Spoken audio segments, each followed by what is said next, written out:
Welcome everyone to live stream reviews from StreamYard. My name is Christian Karasevich. I'm the content marketing manager at StreamYard, and I'm really excited to have you all join us again for yet another episode of live stream reviews, where basically we want to hear from you. We want to bring you on stage. We want to talk about your live show, and we want to talk about, maybe it's the title of your show, if you're trying to come up with a hashtag, what your show concept is about, how you're marketing your live stream, what size audience you're getting. For example, how many people are tuning in? Do you have a community? So this show is all about you. So I'm going to go and bring on my co-host, Leticia Campbell, and we're going to get started. Leticia, it's great having you back. Hey, guys. Hey, Christian. How you doing? So this is I'm good. This is very good. This is going to be a really good, a good show. Yes, it is. I'm excited about all the topics we're going to talk about. So, I want to hear where everyone's tuning in from. And I know you and I talked beforehand. We had a question that we wanted to pose to our audience. So I don't know if you have time to actually, maybe go over that. Like, what was that question we were asking about? Well, I was talking about, I feel like this would be a great topic for today. As you guys are rolling on in onto the panel, addition or distraction. So last week, the past couple of episodes, a lot of you guys have been asking questions about green screens and overlays and all these different things. And, really asking yourself this question: is all these things, all these features, is it an actual addition to your show? Like, does it add to your content? Does it add to your branding, your overall aesthetic? Or is it an actual distraction? Because a lot of times, as us being content creators, as we're adding on other features onto our streams, it can be a distraction because we become more focused on that than our actual content. So we would love you guys to hop on the panel and talk about any questions that you have about your current show and how you can just boost up the experience so that way your overall content can be at its best. Definitely. Yeah. And with that, we want you, when we bring you on, so if you have questions, for example, we want you to, let me actually pull up my banner here real quick, by the way. So if you have a question, we want you to use hashtag ask. Yes. Put that in the comments. That's the first step. Second thing is, if you have a feature request, we want you to put hashtag feature in your comment. Again, I'm going to be doing these literally in real time. So as you give me a feature request, I'm going to be trying to capture as many of them as I possibly can. In addition to that, though, when we bring you backstage, we have a private chat. If you can just drop your name, what company you're with, and then what your question is, and we'll take 1 to 2 of your questions. And then if we have a lot of people come on, we'll move on to them, and then we'll recycle people if they have other questions. Yep. So leave your comments, leave your questions in the comments, and let's get started. That's right. Let's jump into it. So, can I talk a little bit about my first experience, live streaming period? I mean, when I first started using StreamYard, I can't remember the exact date that I actually went on and purchased. I started off like everyone. I started off at the free account because obviously if you've been streaming for a long time, there's always other platforms that you try. But when I ventured over to StreamYard, what I love about StreamYard is that, going live is more than just about delivering on what we're saying. It's about getting you guys to engage, having you guys hop on and we have an actual conversation. But, when we talk about all these other features, like with green screening, overlays and things like that, I'm so heavy on content that everything else beyond that is just so secondary. And I feel like a lot of times, and I also have a private group where I polled this question, a lot of people don't get started until they get the overlays, the green screens, the mics, the this and that. And so you go through months having an account, paying for it and not even using it. You know what I'm saying? Because you're waiting for all these features, and that really, I'm just gonna be honest, that really, makes me sad. It just really does. I'm like, you have so much to say. Get out there and just hit the go live button and build on what you're doing. Yeah. And I know we talk about this a lot, by the way, about people getting their overlays ready, for example, or having that intro video or that outro video. You do not need all of that. I'll tell you, like when I first started using StreamYard, this is before I actually started working at StreamYard. I use StreamYard primarily because I was traveling around the world a lot, and I was in all these different locations where I had really good internet in some, and I had really poor internet in others, and it worked. And I had tried a bunch of other software as well. Spent quite a bit of money on what I said, oh, well, hey, if I pay a lot of money for something, I should get, a better product. And it was not worth it because I needed a new laptop. I needed, a much better internet. If I was in a hotel, for example, you couldn't actually, hotels usually will throttle the internet. So I was running all these issues, but I was like, StreamYard, it worked.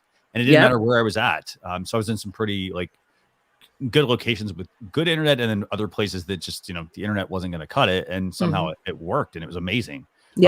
So, and I didn't have, I didn't start out with the overlays and the intro videos. I built on that as well. I started with, maybe I put an intro video in, maybe that was like one of the I started with a graphic, an intro graphic. And then I said, okay, this is good. And then I was like, okay, like after each show, I would watch my show and I get to the end. And the one thing I noticed would be like, at the end, there was always that, like, how do I make this a clean transition at the end? And so then I said, okay, well, I'll have an outro graphic, a static graphic, and I'll put that up. So then when I put that up, I was like, okay, that kind of helps. But then I got into the habit, after I did that for a while, I said, okay, let me do an intro video. And then I need an outro video. So I have all of that stuff, but I didn't just put it all out there at once. Exactly. Same thing with me. Like in the beginning, especially after I left my job, like people loved watching me in other countries. So right after I left my job, I traveled to Bali. I went to different places. So they liked the fact that I would be in the airport going live, know, and you're right about, for me, it was really about the quality of the internet. Cause that's the one thing that would frustrate me if the internet quality wasn't good, especially at the airport. It's like, you're not going to really get good quality. No. But for me, that is like, what is your overall experience that you want to convey to your audience, and how are you going to entertain them too at the same time? Like, that's what's really important. So again, going back to what I was saying, is it an addition to your message, what you want to convey, or is it a distraction? That's what you always got to ask yourself. But we would love for you guys to come on and give us your questions about your show. Like, let us know what your questions that you have on how you want us to help you make your shows better. Yeah, and so good to see so many of our StreamYard friends. We've got NLTMW joining us again. We see NLTMW on quite a bit. Great person to connect with, by the way. They have a lot of really good information. They're always dropping a lot of value. We've also got Living with MS in Tenerife. I know he was on. He was talking about how he was trying to, I think, use an iPad for his stream, and he was outdoors. He had no problems with lighting, but he had, obviously have to deal with the tech side of things. He was in a different location. What else we got? So Sherry, I think you're saying, I think it's Sherry or Sherry. I'm not sure exactly, but you have a question. You said you only have about 20 tuning in. Do me a favor. I put the link to join us backstage. If you could join us, we'd love to learn more about your show and bring you on. That's right. We'd love to do that. Okay, so while we're doing that, let's see. There's a couple questions here. Remember, you hashtag ask. Let's see. So I saw a good question here. Let me find it. And if you have any that you see it, by the way, let me know. I like Dion. He said, he started out with the camera and a microphone. Bam. That's good. Yeah. No, definitely. I don't see Dion's comment, but I just skimmed. You can look for the questions. I'm just picking up the feedback. Mario mentioned, I'm very thankful for the amount of info you guys give. Phil, you're welcome, Mario. Yes. Steven, by the way, you said the link's not working. I'll drop the same link again. I think that should work. It worked for me. If it's not, let me know. That's how we got Leticia in here, by the way. So USA Forever, you're very welcome, by the way. Thanks a lot for joining us. And you won, I think, the pillow 1 week with us. So thanks a lot. Yes, you did. I remember that. Okay, let's see. Here we go. Here's the questions coming in. Perfect. Okay, so I see Martin.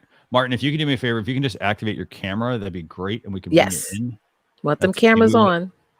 So Steven, I know you have a question here. So what's the best way to feature your guest and minimize the host on the screen? Go ahead, Christian.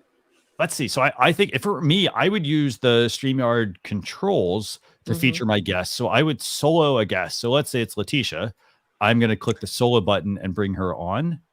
That I think that's what you're asking, unless you're looking for something else. Let me know. And when you join us backstage, we can definitely bring you on.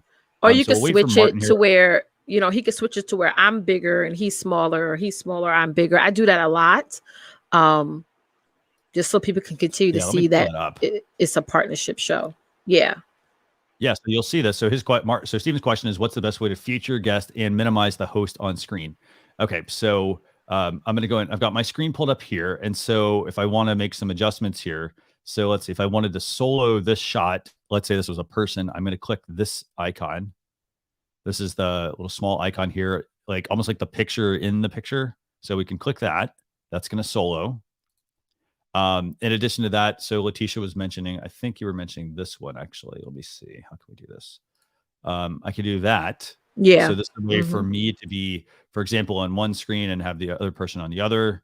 That's another option. So I think that's what you're asking, but if not, let me know in the comments and we'll do our best to answer that. With that though, let's go ahead and bring on Alexis. I saw Martin dropped off, so Martin hopefully will come back.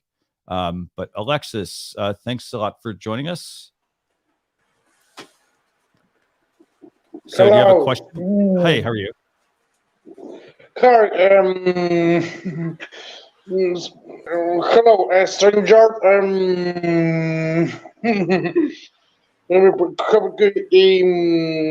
StreamYard. In StreamYard. StreamYard. Some picture after StreamYard. What's your question exactly? Yeah, I couldn't hear you. Yeah, sí. StreamYard, porque yo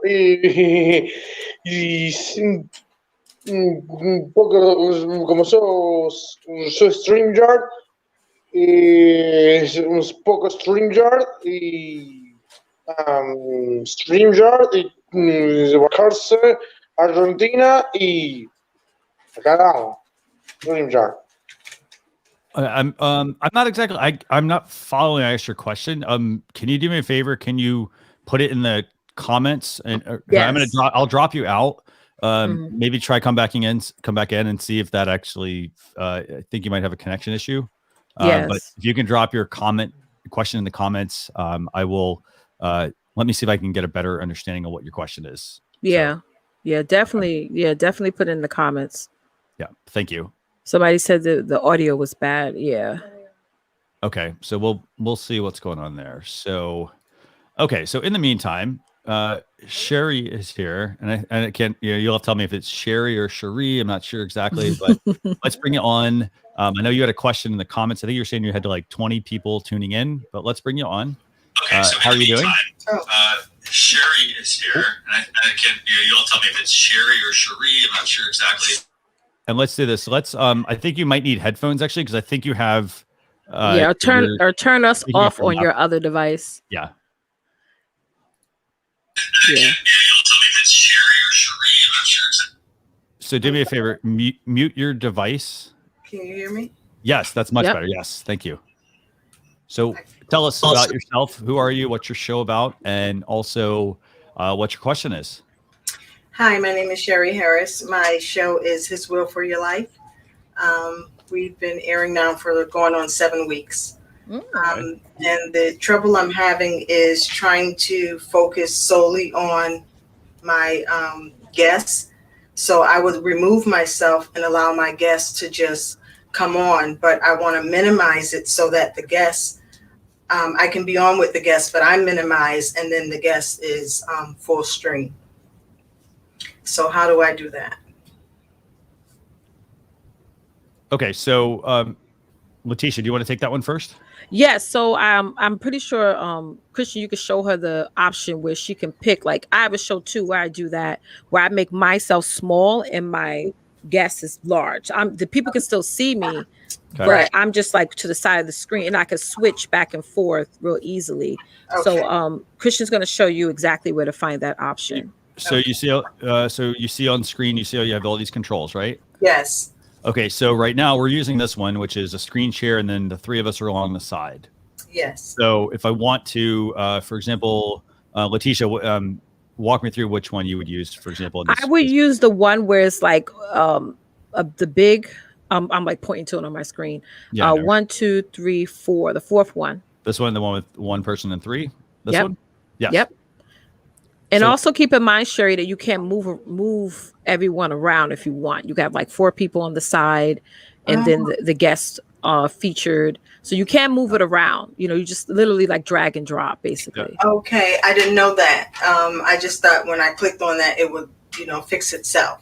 Yes, and also make sure, and this is something I'm going to start to require too from all of my speakers, that if they are going to use their phone, they need to turn their phone to where it's landscape, because Okay. I'm realizing that since I refurbish my content, it just looks better when everyone is landscape. I mean, if you want to, obviously if you want to keep it that way, you can, but make sure that if they're on the phone, they just make it landscape instead of horizontal. Okay. Awesome. Yeah. I'm enjoying StreamYard, by the way. Awesome. I'm learning as I go, and so catching you guys when I can is very helpful. So thank you for letting me come on, and I appreciate it. You're welcome, sis. Oh, and how do I gain some more audience? I'm streaming via YouTube and Facebook. So I'm doing my Facebook public page and then my personal page as well as YouTube. Awesome. Well, you definitely want to get them to join your list. That's number one. So that way, when you go live, when you do the show, you can like pre-plan. So I do my shows every Saturday.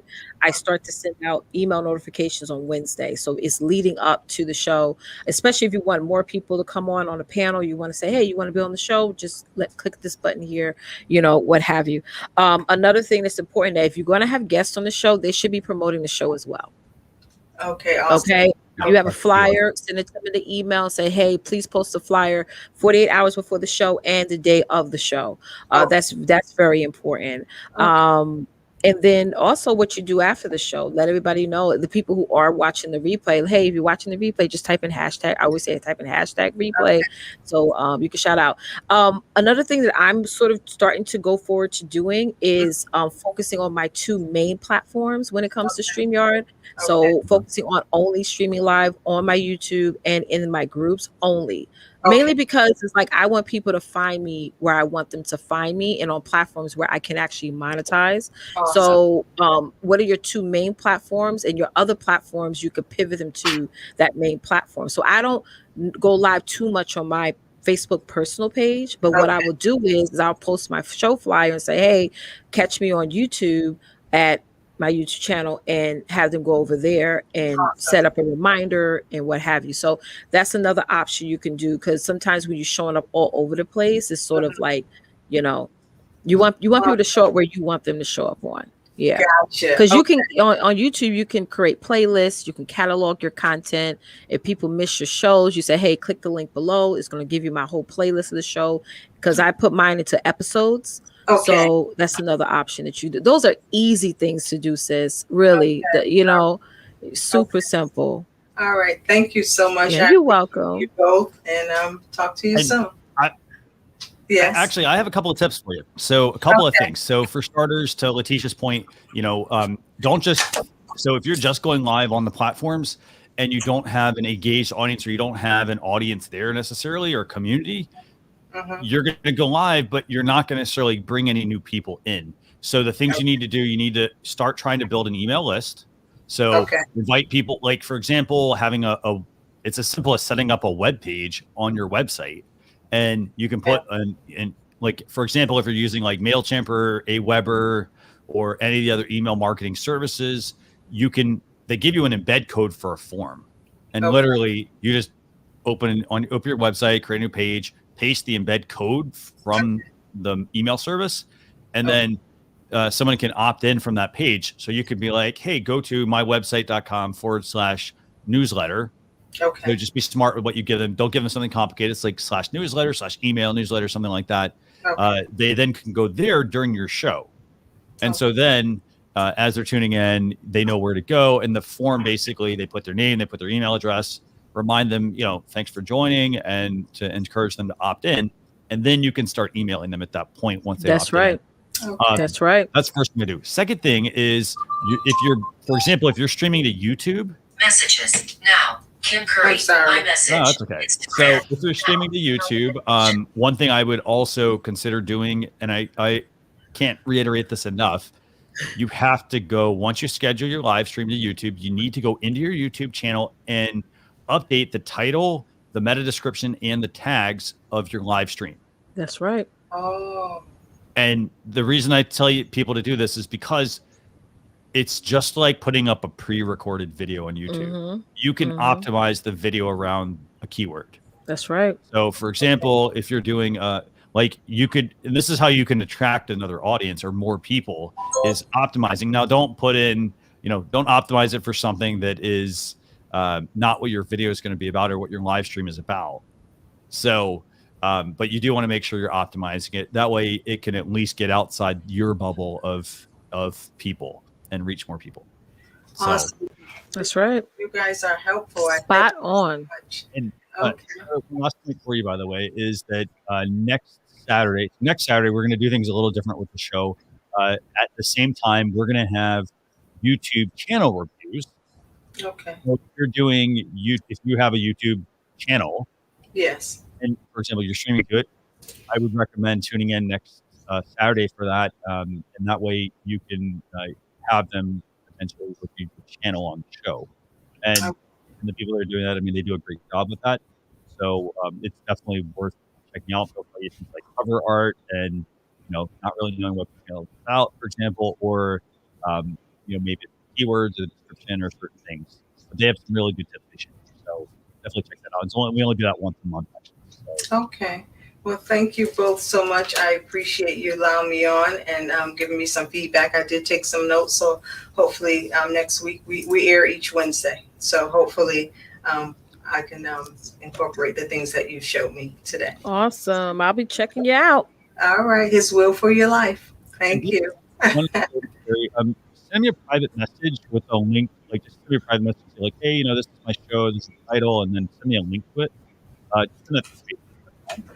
Okay. I will do that right now before I get out. Awesome. Thank you so much. Okay. All right. Thank you so much, guys. You're welcome. All righty. Okay. So I see we got a lot of other really good questions as well as some people waiting backstage. This is good. We got Marin and we've got Note to Men and Women here. So let me find these comments real quick because they're really good ones, actually. Mario, you're very welcome, by the way. Thanks for the information you guys give anytime. I love doing this. Yes. So, keep joining and keep submitting. Again, if you have questions or comments, if you have a question you want us to answer, #ask.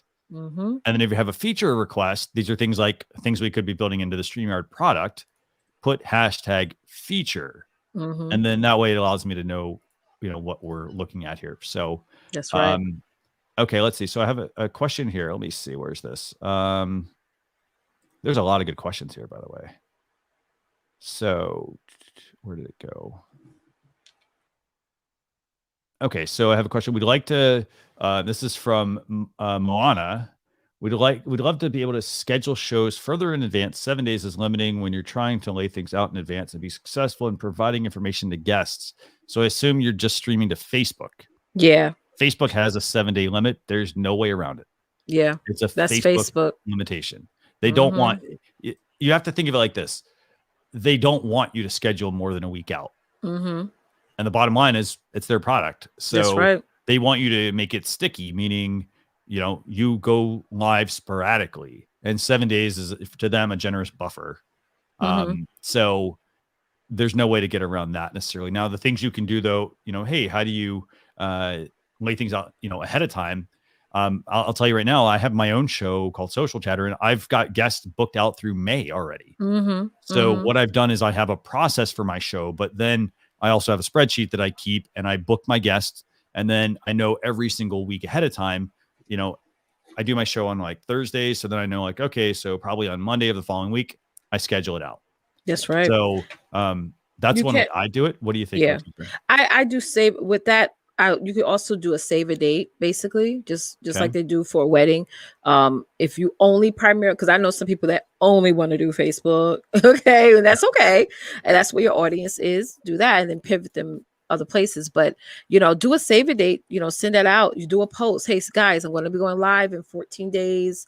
Let them know the day and time. Let them know what you're going to be talking about. So you can do that, and then just put it on your calendar or put a timer on your phone when you're supposed to actually schedule it, when the grace period is to schedule it 7 days before that actual live. But Christian's right. That is a Facebook thing. That's not a StreamYard thing.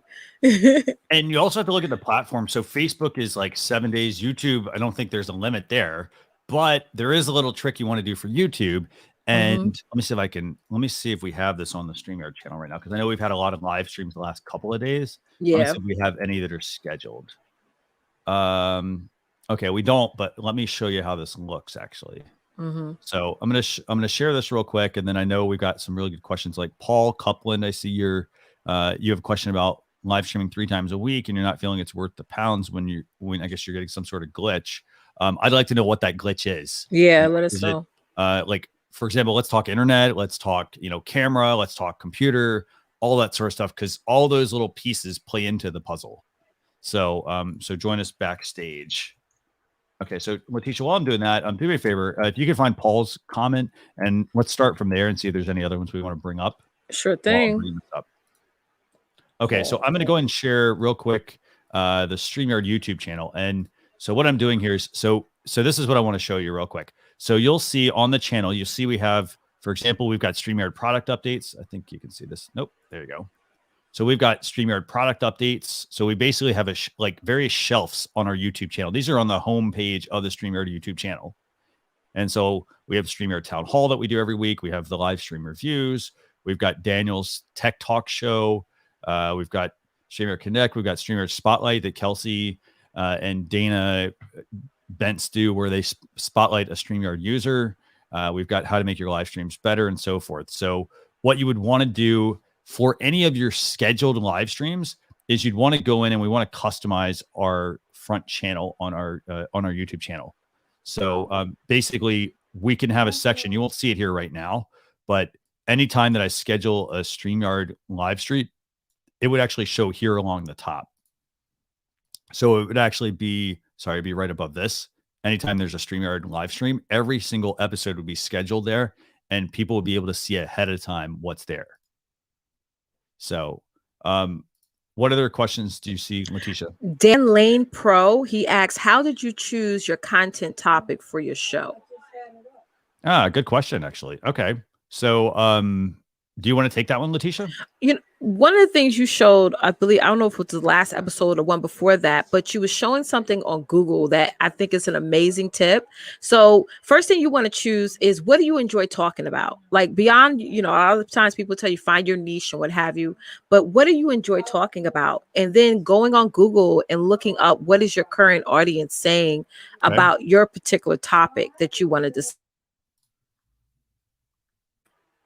Your particular topic that you want to discuss. So that's a great way to start figuring out what bullet points you want to address in your live shows, but you could build from that. That's what you can do. Definitely. That's a great way to get started, is first and foremost, what do you enjoy talking about? And then seeing what your audience is saying about the particular topic that you enjoy talking about. Yeah. No, you definitely want to focus on like what topics you want to talk about. Like basically think of it like this: the things you can talk about forever without getting bored. That like you don't really have to do a whole lot of content research. For example, it's not taking the same thing you've already done, but it's taking what you've done and turning it into something that you can live stream. That's one thing I would definitely look at. In addition to that, I mean, like I did the live stream reviews, and here's the reason why: because I looked at some of the other videos we've been publishing, and I said, you know what? I listened. So I listened to my audience, or in this case, the StreamYard audience. I listened in our Facebook group. I was watching our YouTube channel. I'm reading through the comments. What kind of feedback are we getting from people? And I said, hey, you know what? I think this would be a good idea. And then what I did was I didn't wait a long time. I did my research. I said, okay, you know what? I'm going to get my, graphics, get some of my stuff ready.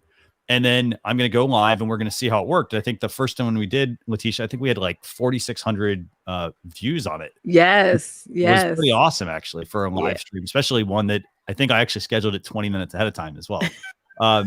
So that's how I came up with the topic. But then you want to remember this. So if it's your YouTube channel, for example, and you're building this on a YouTube channel, you want to make sure that also your videos that you're publishing on your channel are related to what you're streaming about.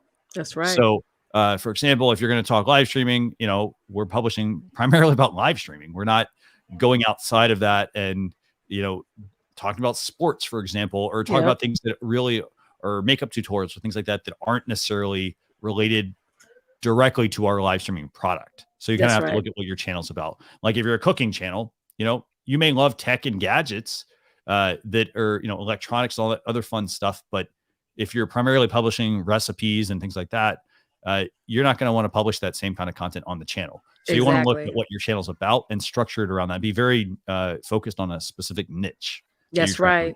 And it's always a struggle with that too, as well. It's like, it goes from because after a while, you're going to say, well, I love to talk about this, but my audience wants me to go this direction. I'm going to give you an example. So I started off my live streams talking about sales and sales processes and things like that. But I discovered that my audience wanted to discover how they can grow their core audience. That all connects with sales, because you got to have people to talk to. You need to have more people in front of your offer for you to make money.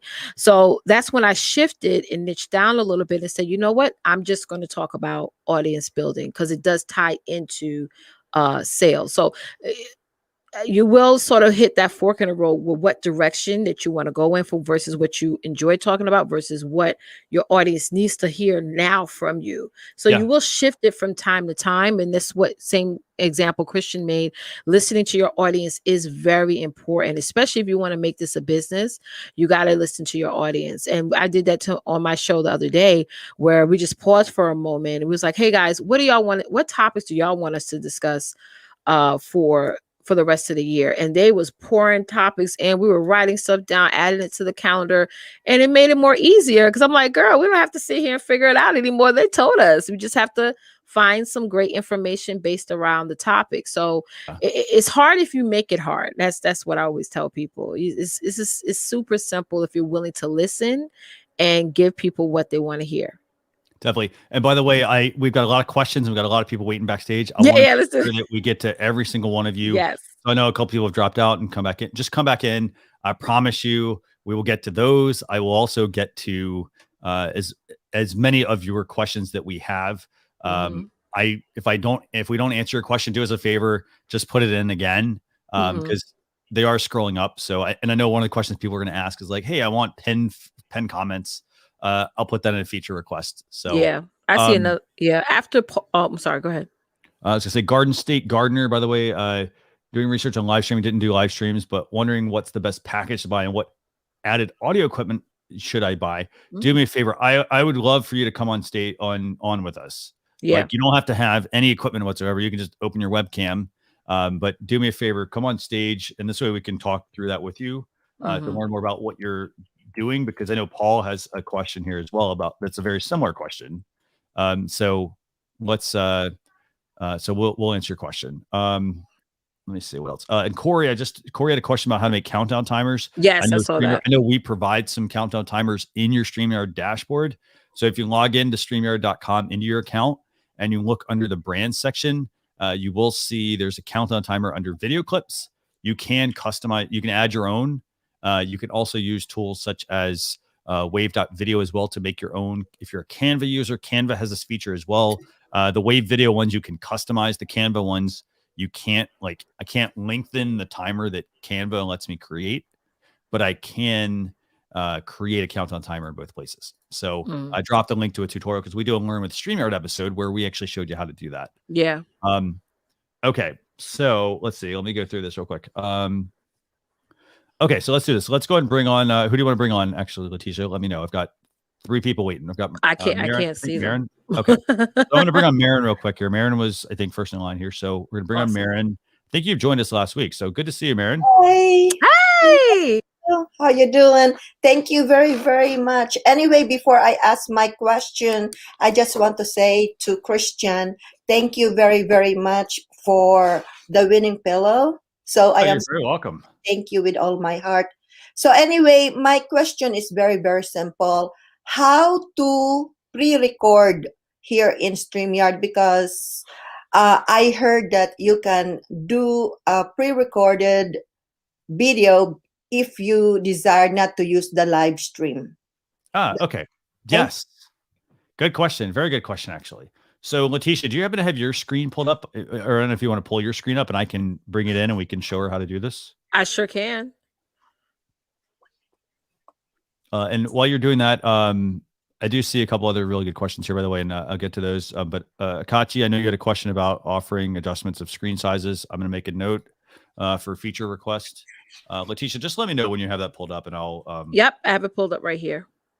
Perfect. But hide this. Yep. Stay. All ready to go. There we go. Okay, so I've got Leticia. Leticia's. We're going to pull this up. I'm going to let Leticia walk you through how you do this. So, okay, Leticia, so you go here where it says share. You click on that. Click on video file.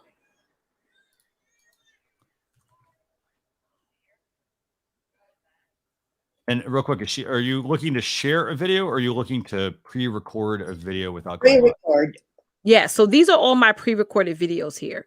So what you could do is you can just use your regular computer. If you have a pre-recorded option on your video, on your computer, sorry, or you can do it through Zoom. You can even do it through StreamYard as well. And these are all my pre-recorded videos. So I can select a video to show. And now StreamYard allows us to upload videos at any number of minutes.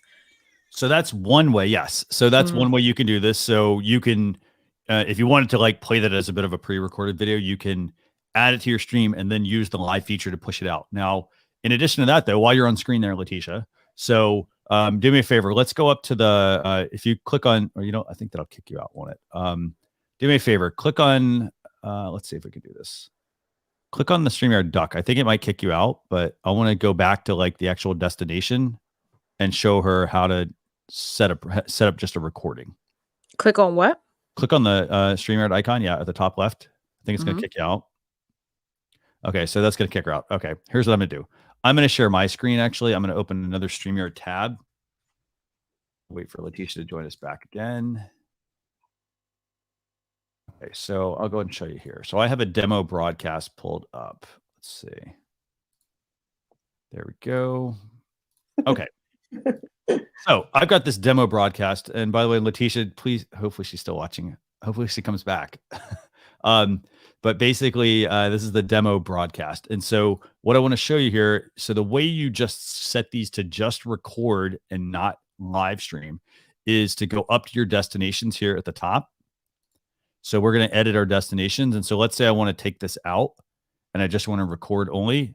So if I click that and remove that, it's going to be just a record only option here. So I'll remove that. Okay. And now you see how you have this skip record only option? Okay. So it's a skip record only. So this would be, if I hit save, this now, when I hit record, this is going to record just within the StreamYard dashboard. Does that make sense? Yes. Yes. So that's all you have to do. Okay. Thank you. Very welcome. Thanks all for joining us, by the way. Any other question real quick or? Okay. As you can see, I am actually with your forum, right? I am facing with my desktop. Okay. How to look into the camera, because whenever I look at myself, I'm looking at on the left hand side or the right hand side. It's not like how you are appearing in the screen is perfect, but okay. How do we actually look in the camera? I mean, it seems like whenever I look at myself, it's either I'm looking down or looking up. So how can I look like directly, like how you looking exactly to us audience? Good question. Very good question. Leticia, do you have any tips? Yeah, I mean, it has to do with your setup. Like my camera is like literally like eye level in front. That does help, even though I still look at the screen anyway. I have to constantly prompt myself to look at the camera. Yeah. So that it really has a lot to do with your setup, keeping it at eye level and making sure you have it that way. That would work best. If you have the camera over here, but your computer is over here, and you try to manage the comments and do all that stuff, you're going to keep going back and forth. So I always make sure to have the camera at eye level. Okay. And then the other tip I would offer on that, so I would say, so like, for example, one thing you'll notice, like you'll see me looking off to the screen like this right now, for example. Now, the reason that is because my camera is right here and I have a monitor right here. and I'm looking off because I'm like, okay, I want to like make sure everybody's doing well. I'm looking at the comments and things like that. But it is going to come down to positioning of the camera. For example, even if you have a DSLR, for example, and they have like a screen on it, like I have a screen on this, and even something I need to pay attention to is if I look up, I'll show you how this works actually real quick. So I got this camera, right? And it has a screen that flips around. So this is me looking directly into the camera, but above that, just slightly above it, is the screen. And so the downside is that like if I want to look at myself and I'm looking up, I'm not actually looking in the lens. Does that make sense? So it's going to come down to how you position things. So for example, it's like for example, if you have a monitor, like you could have the monitor like you want it takes practice for starters. Yeah, it does. That's true. You'll have people, they'll do like teleprompters, for example, would be part of it. Like you can put a teleprompter where you can look into the teleprompter. Like that's actually honestly the best way to do this, I think. Like I have a teleprompter. That is so true though, because it takes practice. Because, like for example, right now, in reality, most of the creators are shy, right? But you are forced to act like, okay, I am confident, but in reality, your heart is pumping hard because, like for example, right now you are facing the camera, but you are not so sure 100%. Are you really talking to the audience or you're just talking to yourself? I think along the line, it takes practice. Yes, it does. Yeah. So it does take practice, but I will say the other thing you can do, and I actually have one here. I haven't set it up yet. I have a teleprompter, and the way it works is I take this camera that I have here, I put it in the teleprompter, and then, for example, the other thing I've done is I have a screen, and I don't want to get wrapped around the axle with all this, but I have a screen, and what I have is, a teleprompter is literally just a mirror. So I put the screen down, it's connected into my computer, and I can look and it reflects as if I'm actually looking at people. Does that make sense? Yeah. So that way I can look at people, still have the camera in position, and still be able to see people versus having the camera here and having a screen off to the side. Does that make sense? Yes. Thank you. Okay. Awesome. Yeah, and people know you're talking to them, especially if you're like engaging in the comments, you're putting the comments up on the screen. Like that's how they really know that you're talking. Like people don't be like, she didn't look in the camera, so she's not talking to me. No, like looking at the comments, letting your audience know that, hey, I see you, chatting in there. I hear you answering questions. That is how you show your audience that you're really communicating with them. Definitely. And so it takes practice, all practice. And also the last thing that I would share to each and every new YouTube creator, it really hurts your neck. I mean, you're trying, for example, I don't know if I have to put my heads up or try to relax your neck. And really, it's very hard to be a live host in reality. And a lot of people do not even think about that. They think they just come into the camera and start talking. But in reality, you got tongue-tied sometimes. And then you are focusing on the chat room. And then you're like, wait a minute, I am lost. Sometimes you get so lost and then you can't really function the right way. But then, of course, I have been watching Leticia and Christian, and every time they talk to the audience, it seems like you're talking to them in real life. Like, for example, Christian Ice, when he's tried to actually demonstrate or do the presentation, actually they're looking at you, and sometimes, is he really seeing me? And that is what I want to practice, is to have that aura, that you can really talk to the audience, because sometimes you're looking somewhere and people was like, what the heck is she talking about? She's not actually communicating. So anyway, I just want to say thank you, and thank you for my pillow. Very welcome. You're welcome. Enjoy it. I want to reiterate one point that Leticia brought up at the beginning of the show. And what was that, Leticia, at the beginning? The beginning of the show is distraction or addition. and I want to frame that real quick. And what I mean by that is, if you make your show, like everybody that does a live stream, we want to make them the best they can be. And I'm all for that. However, we also have to look at where we're currently at in that live streaming journey. And what I mean by that is, if you're just starting out, for example, we know what we want our stream to be, but in order to get there, it takes time. And so, for example, it's getting comfortable on camera, for example. So if I start to add all these different processes or things that I have to do during my live show, it can actually detract from me building it. So it's a distraction in a way. So what I would say is, to your point, Mara, it's getting comfortable on camera. Like, for example, understanding where do I need to be focused at when I'm looking at my audience?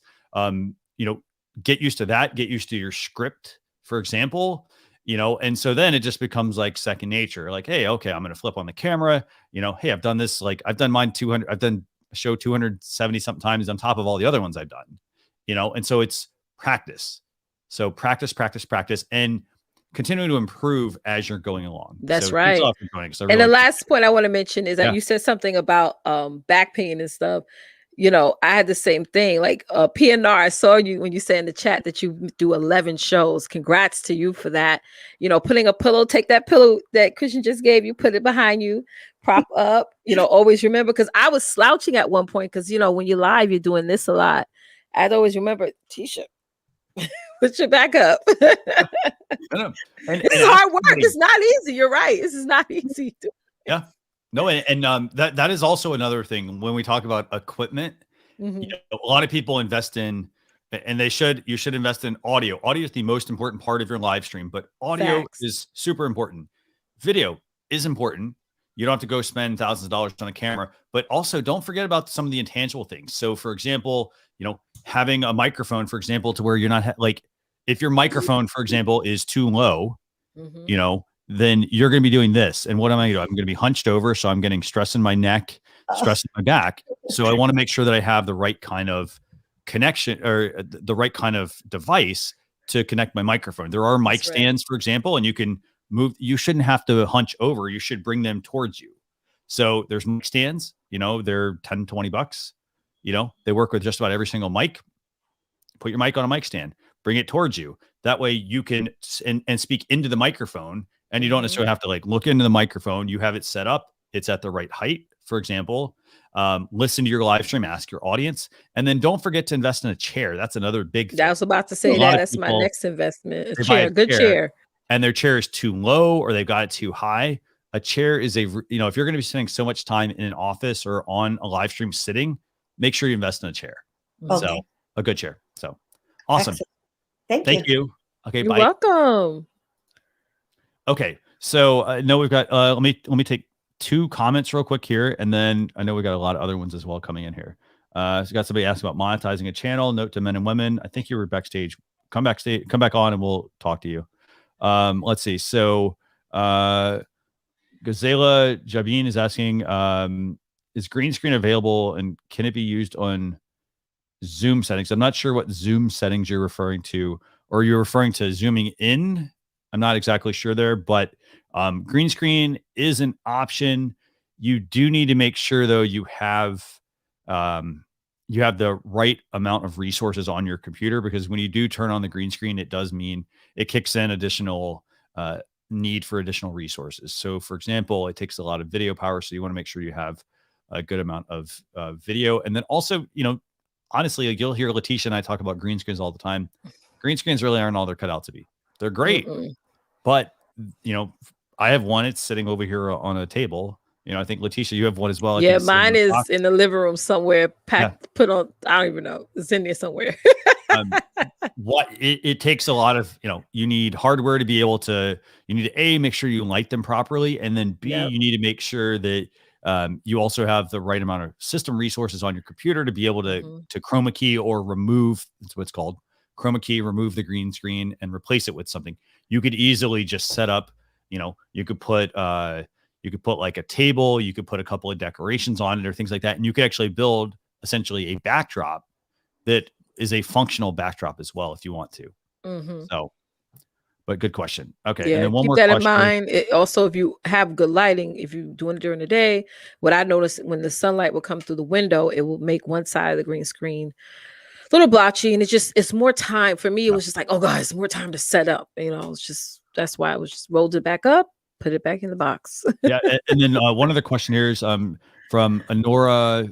She's asking, does the interviewer and interviewee both need access to StreamYard? Good question. So the answer is no.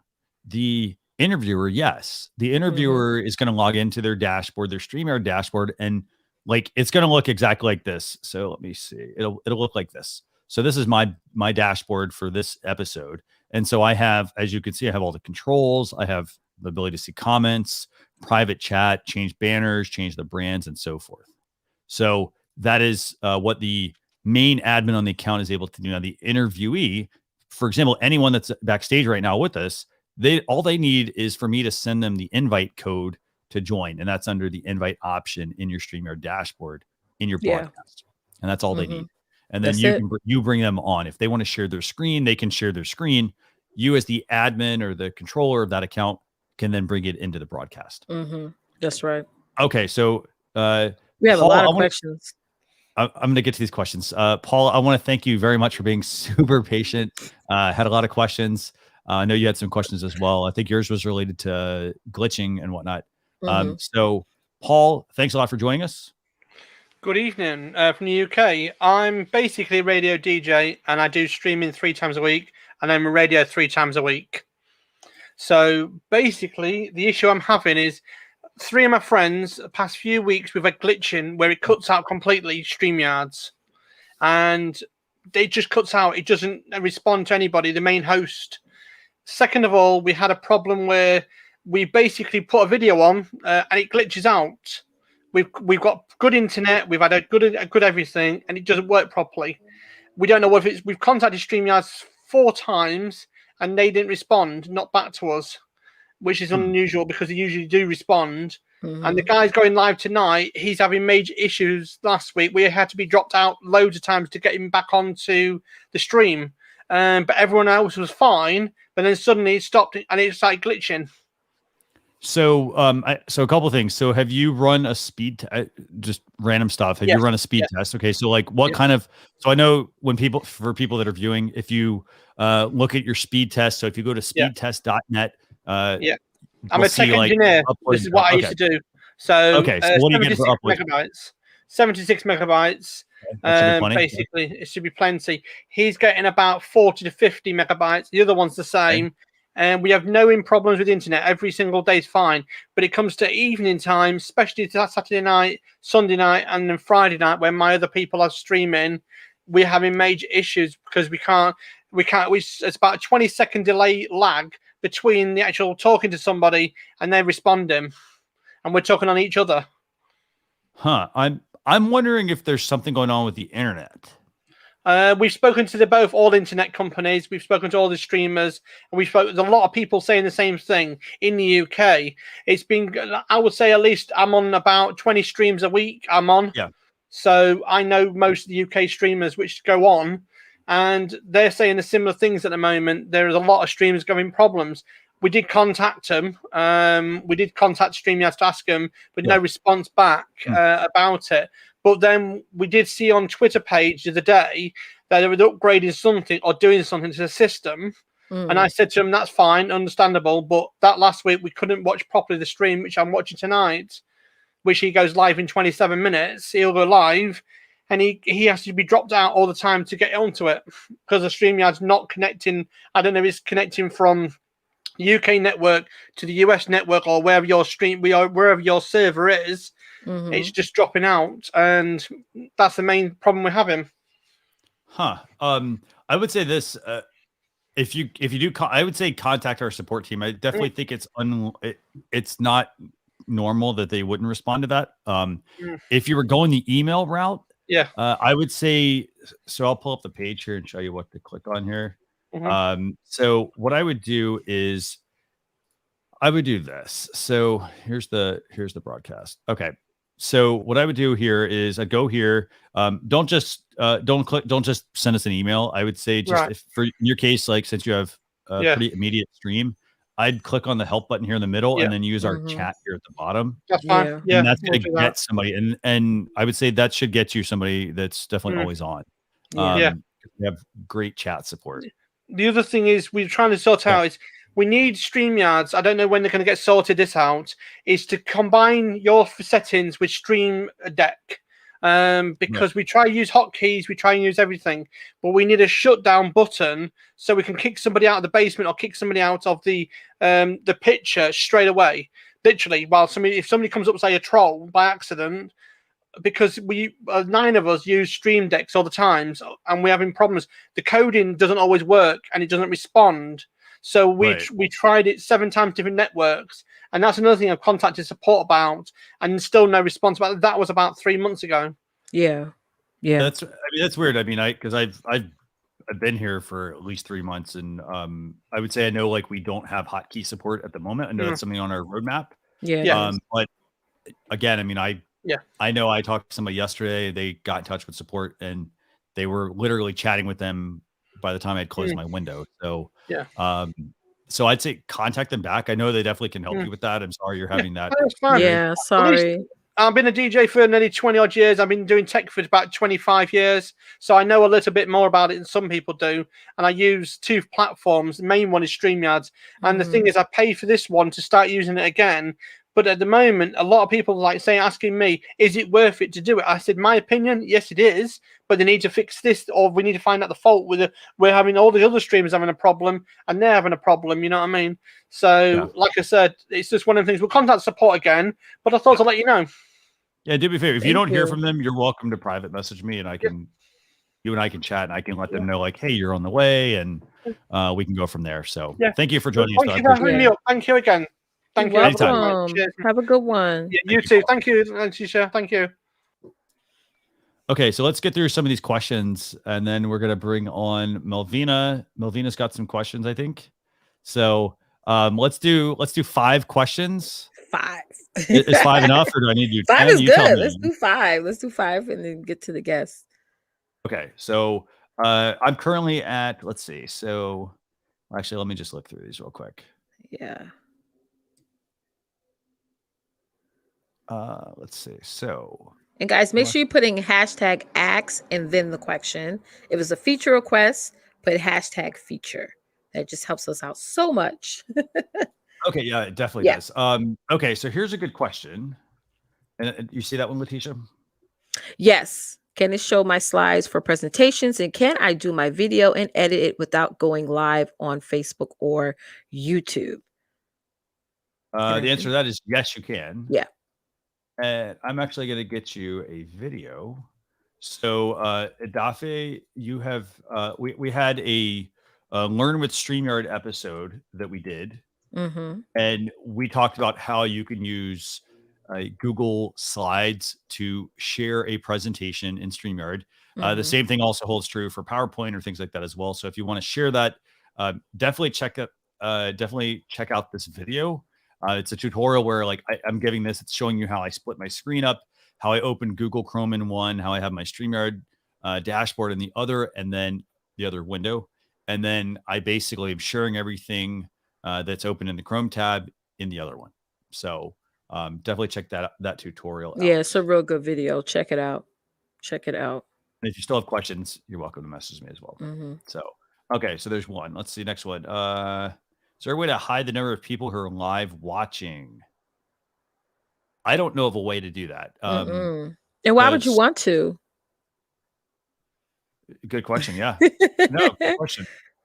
I think that's it's a Facebook and a YouTube stickiness thing. And what I mean by that is they want you to come back to the platform, or sorry, they want you to come to the platform. Like if I'm connected with somebody, they want me to come back, and they want me to, stay engaged with those people. At the same time, it's a stickiness thing because, you might go back to check your numbers, but then it also helps show people like, hey, if there's a lot of people watching this stream, then, it might be worth me sticking around, tuning in, or sharing it. So they want you to do that. So they're not going to let you hide those numbers. Yeah. And honestly, don't worry about those numbers. Don't. Because the value is often in the replay of the video. That's right. You do the live stream. Let's say you have 5 people tune in. 5's, it's good because you have to remember, if everyone else is streaming, you're all going after a piece of the pie. And if you don't have a built-in community and you're streaming, you're going to want to try to get that community so that those numbers do go higher. but you That's also want right. to make sure you're also optimizing them properly as well. So don't Yeah. just go live just for the sake of going live. You have to start building a community. Like Leticia said, get an email list, notify your email list ahead of time. Do things to, promote your show ahead of time. Don't just go live and expect people to tune in. Yeah. They don't necessarily know about you. Yes. So But yeah, 2 points I have is one is in the beginning when I first started going live, the numbers did sort of distract me. So I would just put a piece of tape over it so I wouldn't even see it. Just because I just wanted to get used to just talking. Number two is you need those numbers because if I notice I have 20 people hopped on and then I'm on for about an hour, I notice it dipped down to 5. It's time for me to close, give my CTA and set it up for replay views. So yeah. let's see. So let me see. Set a question after the show. So let's know what can change. Give me 6. Okay, so sorry. Does the internet speed affect the live stream video quality from Note to Men and Women? I know Note to Men and Women. We're also going to bring you on here in a second as well. Yes. So the internet speed does affect Yeah. the quality. Yes. This is a big reason why we're always telling people to plug into Ethernet over using a wireless connection. That's right. Because a wireless connection is going to be a lot of this, a lot of ups and downs. So you're going to, versus an Ethernet connection, because it's plugged in, it's getting a constant signal. And another little interesting little trick, actually. So you know how you like sign up for internet service and they say like, hey, you get, 100 megabits per second or something like that, right? Some of the, you want to make sure you ask your ISP this. I found out this myself. I'm paying for a certain service, but the only way that I get it is if I plug into Ethernet. So you want to make sure you ask your service if like that speed is for internet, for people connected over Ethernet and Wi-Fi, or if it's just an Ethernet connection, because it will impact the amount you get. Now, as far as the speeds, you want a minimum of 3 to 5 megabits per second upload speed, by the way, not download speed, upload speed. Because remember, if you are broadcasting, you are the host. So everything you're doing is going up to the internet. Some things you can be doing though ahead of time to help mitigate that and make sure you're not having glitches and issues on your stream. If other people are trying to stream on your network, make sure you're not all trying to do the same thing at the same time. Second thing, turn off any kind of backups that you have going on your computer. This includes even things to like Dropbox or Google Chrome or cloud storage, because basically what will happen if your show like is going and then it freezes, a lot of times that's a process kicking in. So it could be Dropbox is trying to do a sync every hour, for example, or, and you just happen to fall within that window. So go in, pause those, and there's usually an application button in the window at the top. Click on the application, pause it, and then do your stream. That's the next thing. And then also make sure you restart your computer. A lot of people don't do that. Restart the computer. It cleans out a lot of the gunk, and should help free up some of the resources that your other system applications may not have released. Okay.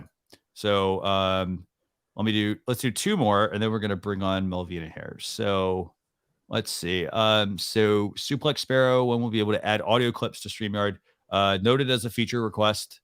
So good question. Let's do this one. Nizar has a good question here. Can you share best practices for a show where you would have guests come on who want to sing, have music playing in the background while they sing to play smoothly on StreamYard? So first off, when you're playing music, for example, like let's talk about playing music. So if they're playing a musical instrument and trying to sing, there may be some latency issues there. It just comes down to music on live streams doesn't always work very well. So if you see like, if you see like a famous musician and they're live, they're not actually live. They've pre-recorded that content. Yeah. So it is a little bit tricky. And then also let's say Leticia wants to play something and I want to also, I'm not a singer by the way, but let's say I wanted to try to sing to it. Our stream is pretty good, but there is a little bit of a delay. So there's not much of a way to get around that per se. It's going to be to test it out, to see how it works, and then to be aware of what those issues may be. It is hard to do a lot of that, i.e. the playing music and having singing, for example, with that. Now, the other part, if you're asking about playing music in the background, as in like playing music from like a software, for example, like an Apple Music or Spotify or things like that, I definitely wouldn't do that because, for example, if it's YouTube, if YouTube could flag it for copyright and take down your video, they will actually mute your whole stream. Yeah. Facebook, same. And then also, if you're using a service like a YouTube Music on a stream you're going to YouTube with and Facebook, YouTube might think it's fine, but Facebook might flag it. So you have to keep Exactly. That's happened to me multiple times. Trust me, it's frustrating. I mean, and also, Nazara, to answer your question, this could be a great way for you to build your list because you can get away with it a little bit more in a group setting, like a Facebook group. So maybe let everybody know, hey, we're going to have an upcoming singer coming on my show. Join my community and you can check her out. And obviously with the communities, you can set up the option where when people hit the join button, they have to give you their email address and maybe you could ask some other additional questions. But that could be a great way for you to sort of make your content a little bit more exclusive, especially if you're going to have other guests come on and entertain your audience. And Melvina, I'm going to bring you on in 2 seconds, but I'm going to assume that Sun's jam session is actually going to show me this. Oh, so I hope so. I don't know exactly. So are you not? No. Okay. I don't know. I was going by your name. I don't know. So, okay. Well, here's what I'll do. I'm going to bring on Melvina then real quick. Yes. And then I'm going to bring you on Sons. Okay. So again, keep asking your questions. If you have questions, put hashtag ask in the question. And if it's a feature request, hashtag feature. And this will allow us to easily go through this. And so while we're bringing Melvina on and having Melvina ask a question, we'll also be queuing up some questions. That's right. So Melvina, thanks a lot for joining us. Hello. Please be patient with me because I am very new at this and I'm trying to get the hang of this. If you was on social media like Facebook, Instagram, or Zoom, anything, how do you go from a live stream into that platform? How do you go about that? Good question. Very good question. Leticia, do you want to take this one? So you meaning like, how do you go live on the platform? I know how to go live on Facebook. Okay. Okay. And I got Instagram, but like say if I'm on this like now and I want to share it with people on Facebook or YouTube or something like that, how do you combine where it can be shown in all the multiple places at the same time? You understand what I mean? So you're on this show right now and you want to share it like on Facebook or something, right? Yeah. I mean, not so much this particular show. Like if I was like, I'm a consultant. So if I want to, show off what I'm consulting as a jeweler or something on that, how do you go from one streamline into another streamline to share a multiple? You mean like you're gonna go live and you want to show up on Facebook, not Instagram, but Facebook, YouTube, all at one time? Yes. Yeah. Well, you would go into the destinations, like you set up your StreamYard account, and on I think it's the left side of the screen, it's a destination button, and you just follow the prompts. It'll ask you, do you want your streams to go to your Facebook business page, your Facebook personal page? Do you want to go to your YouTube channel? Do you want it to stream on Periscope? And you choose the destinations and you're basically giving StreamYard permission to when you hit the go live button, it will show up. Your live will show up on those platforms. So you're like telling StreamYard where you want it to go. Go ahead. And I'll show you how this works. So for everyone who's watching, hopefully I think you can see this. So these are the destinations, for example, that I'm streaming to right now. Yeah. And so if I want to add, so I have to first connect these, but if I go in here and then I want to add a destination, I'm going to click the plus sign, and then I'm going to have the ability to select the ones that I want to stream to. Now, the things you have to remember. So for example, let's walk through these. If it's Twitch, for example, it's going to be to your own Twitch account or to someone else's Twitch account that you have access to. Yeah. So you'd have to go and log in. Same thing for Periscope. If it's YouTube, for example, you have to have your account added as a manager on their account to be able to then have it as an option in here. And the same thing for so like a Facebook profile. Again, let's say you're like, hey, I want to also stream to Christian's profile. You wouldn't be able to do that because you wouldn't have mine login. Does that make sense? Yes, that do. And then the same for Facebook groups. If I want to stream to a Facebook group, I have to have I have to be an admin of that Facebook group to stream to it. Yeah. Okay. Okay. And the second part of the Yeah. question, which I didn't type, No, it's fine. this is for Leticia. Am I saying your name right? Yeah, it's Leticia. It's okay. Okay. Okay. I'm bad with names, so I apologize. I'm the same Okay. way. By me doing this, would this help me? Because when I go on like, for instance, Facebook, when I go on live, I always put in the description box, for new people joining, I ask for emails and information so I can keep reference of who and what every person who purchased it, who are. Would this help build up my email database? Yeah. Doing it this way? Absolutely, it will. I mean, you want to give your viewers an option to opt onto your email list. So you need some type of system to do that, because you just can't like write down the emails and then send them out email messages in Gmail. And no, they have to opt in to be on your email list. Okay, that's just a rule. We all have to abide by that. So that's how you build up your email list. So in case you have new inventory coming out, they could be the first to know about it before you even go live. You feel what I'm saying? Yeah. Okay. And remember, so for the most part, it has to be a two-step opt-in, i.e., so step one is they go to some page, they put their email address in, and then that's going to trigger a second email to the person. And that second email is like, thanks a lot for signing up for my newsletter. Click here to confirm your subscription. So they click, they want to confirm. That then can get them on your list, and that allows you to email them at that point. Okay. Now, if they just give you for example, if they just give you a business card, for example, you legally cannot just put them on your email list. Right. Like because it's part of canned spam. It can actually be expensive, like not to scare people, but it can be like $5,000 per instance. So you have to be careful with that. If they just give you a business card, they're like, hey, here's my business card. Don't just add them to your list. Yes, you have the ability to go into your email service, and there's an option that says like add people. And then if you add them, it's like, I confirm that I got this person's permission. Yes. But make sure you actually do have their permission. Exactly. Okay. Well, that's the reason I had to go back to school.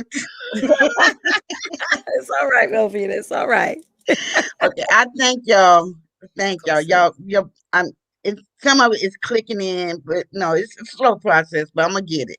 Yes. And definitely, if you want to, like, we have a Facebook group. So if you go to facebook.com/groups/StreamYard community, go there. And it's a great place for you to join. You can go and you can join us, and you can ask any questions you have, actually. Okay. So just be sure to go join us there. Yes. Okay. A lot of great information in there. And USA said, right, they're really big now on privacy policies. It's right. Yeah. So thanks a lot for being patient, and thanks for joining us. Okay, thank you. You're welcome. Bye. Okay, bye-bye. Okay, so great question. So Sun's jam session, I'm going to do 5 questions real quick here, and then we're bringing you in. Okay, let's see. What do we have here, Leticia? So Jeff, I've got your feature request, wanting the ability to share audio clips and photos, just like the new share video feature works. Yeah. So thanks a lot for that. Yep. Let's Jewel see. had a comment. She said Facebook is actually putting people in Facebook jail. I have seen that. For doing what exactly? For us asking them to put their email, viewers are asked to put their emails in the comments. I've seen that with 2 people just in the past week that got their whole accounts blocked. They couldn't sell anything anymore. So, just be careful with that. Honora, something about I don't know if my mic's not good. Let me know, everyone. Sounds good to me. I think it's fine, but let me. I got a couple people telling me that. So, let's see. Lillian has a question. So here's first question. Live stream versus contented. I assume this means pre-recorded videos on YouTube. What would you suggest once the live's over? What can we leave that's valuable to the viewers? Good question. I think actually what you can do to help your viewers or to bring in more viewers is to optimize your live video for YouTube search. Yes. So don't just do the live and then done with it, go into your YouTube channel and go into every single video that you do and look at the title, the description, and the tags, and see what figure out what you want to optimize it for. What do you suggest? Well, my understanding of the question is, and I get this question asked a lot, which is, should I go live or should I post videos? Okay. Now, live streaming, you got to think of it as weights, like you're pulling weights, right? Live streaming carry more weight. So that means that it's more, it shows up more on people's feed. Like when you go on Facebook, Instagram, wherever, people see it more than a video. So what I do, I will go live on my public pages, but I will put videos in my groups. Okay.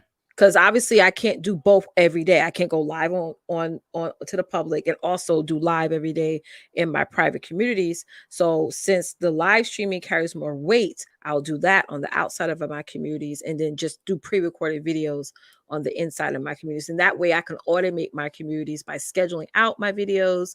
I'm talking about my pre-recorded videos, and then also scheduling my live streams and hopping on live there.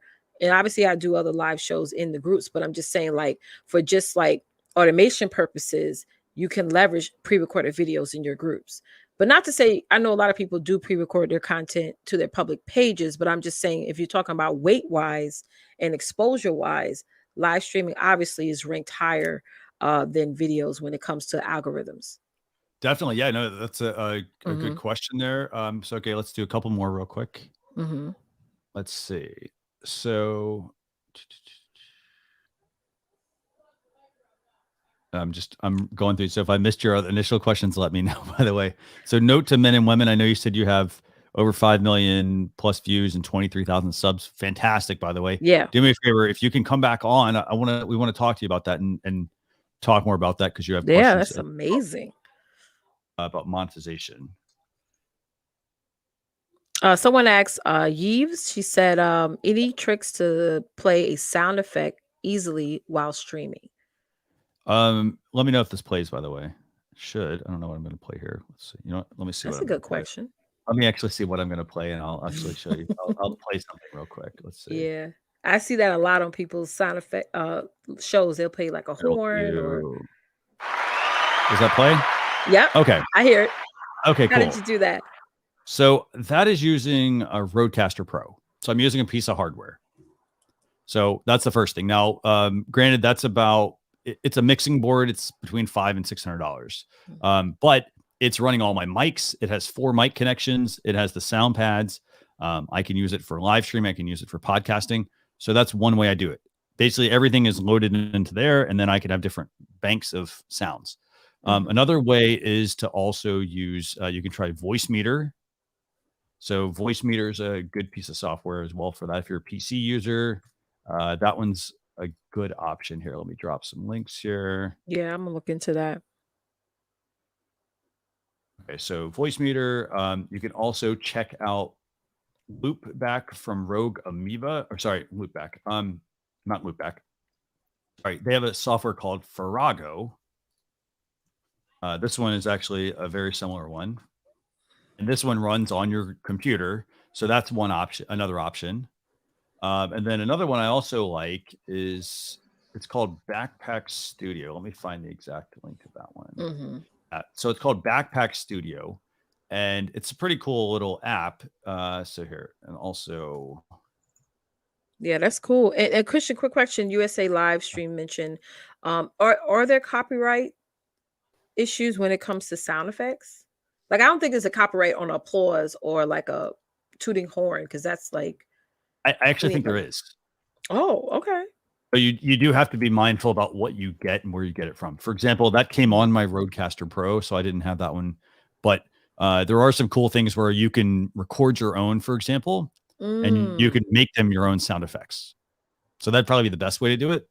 For certain things, look up royalty-free sound effects to make sure you're not, violating someone else's, like, because people did create them for the most part. I know there's a gentleman, he's on a radio, Funkmaster Flex, and he has his own type of horn, like, and trust, he has that trademarked. So don't use his horn. So I'd say yes. So if it's a sound effects or audio or any of that stuff, you want to make sure that you are make sure you research it. Don't just go grab it off someone's website. Like look up royalty-free sound effects and find something that you're allowed to use. Because some of those, they may allow you to use them for personal use, but not for commercial. And commercial is anything that you're doing, even if it's not generating you any revenue, but it's part of your business. So you have to keep that in mind. Okay, so let's see. So one more question real quick. Let's see. And remind me to go back to Kevin's question. I'll do 2 questions. So Kevin asked about the wondering about the significance of the duck in the logo. That's when StreamYard was created. That's what we wanted to use that for. So like they thought that it was different. It came down to like the name and all that sort of stuff. So definitely yeah, so that's kind of, I mean, I don't know much else beyond that about why we use that. So that's their logo. Bam. That's So let me see. So I got looks like our jam session guy had to drop. Okay, so question for Moana asking, is there a way to have delegate ability so that our virtual assistant and social media manager can schedule on behalf of the owner admin? Absolutely. You want to tell them how to do that? Yeah, I mean, you can definitely, one option is to give them your login, and they will get, or the second option is the code, right? Like they can log in and they'll get a code and they can log in that way. I don't know if I'm explaining it right. Yeah. Right. So the way it is, so like, let's say I wanted to give Leticia admin access. So basically what I do is she knows, okay, go log into StreamYard. She doesn't log into her account. It's going to ask her for her email address. She puts my email address in. It's going to generate a code that gets sent to me. And then I send her the code and then she can join that way. And when she joins that way, that gives her admin access to be able to control things. Same thing for, your virtual assistant, for example, if you have a social media manager that needs to access things as well, same process. So we can go, so that's gonna be the best way. Steve had a question about voice syncing. I haven't, let me see. Where's that one at? At the bottom? SVEN. It's at the bottom. Sorry. Okay. I haven't got there yet. Okay. Sorry. I'm a little slow at the moment. And Andrew, you asked me about loopback. I'll answer that in a second as well. Awesome. Okay, so I love StreamYard, but for me, there's one function missing to keep voice audio in, voice in sync. I think that's going to be like, I think you're going to need to adjust I think you need mix minus on that. Like I'm not, for example, I think my audio is in sync. Yeah. And I'm not doing anything special. I've got a camera and a mixer. That's it. I have seen people lives where their mouth is moving, but their voice is not matching. I've seen that, many times. I think that's the mix minus feature, but so the only ways to like fix that necessarily are going to probably use some hardware for that. So I think it's going to be I think that's what you're going to have to do. And then also I sort of think it's also a computer issue. Like maybe your computer doesn't have enough horsepower to keep up. So as you're trying to make your production more elaborate, I think you're going to run into like some little glitches there. Yeah. And Michael said a suggestion. There's times where I have to go in and upgrade my Chrome. I didn't know this till like a month ago when I was seeing a red button pop up on the side of my screen, but I was like, disregarding it. And it was affecting my streams, but when I went in and upgraded, it fixed it. So that's another thing. Upgrade. Check for an upgrade. And then and looking at the other comments that are in here, so Carlos Phoenix says syncing may require a delay setting on a mixing board or software. Absolutely. So that's why I'm using the one product I'm using, the Rodecaster Pro, because it has that functionality built in and it just seems to work. Yeah. And then Joey Basta also says it could be weak internet. Yeah, that's true.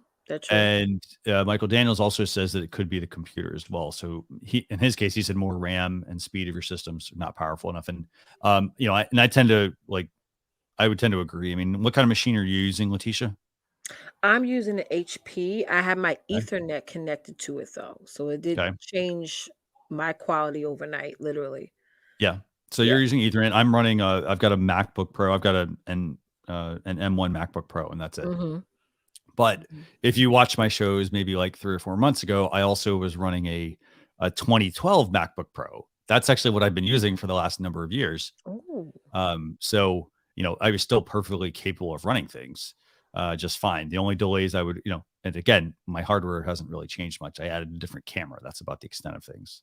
Yes. So, Yes. I think it's potentially internet and the hardware of the system.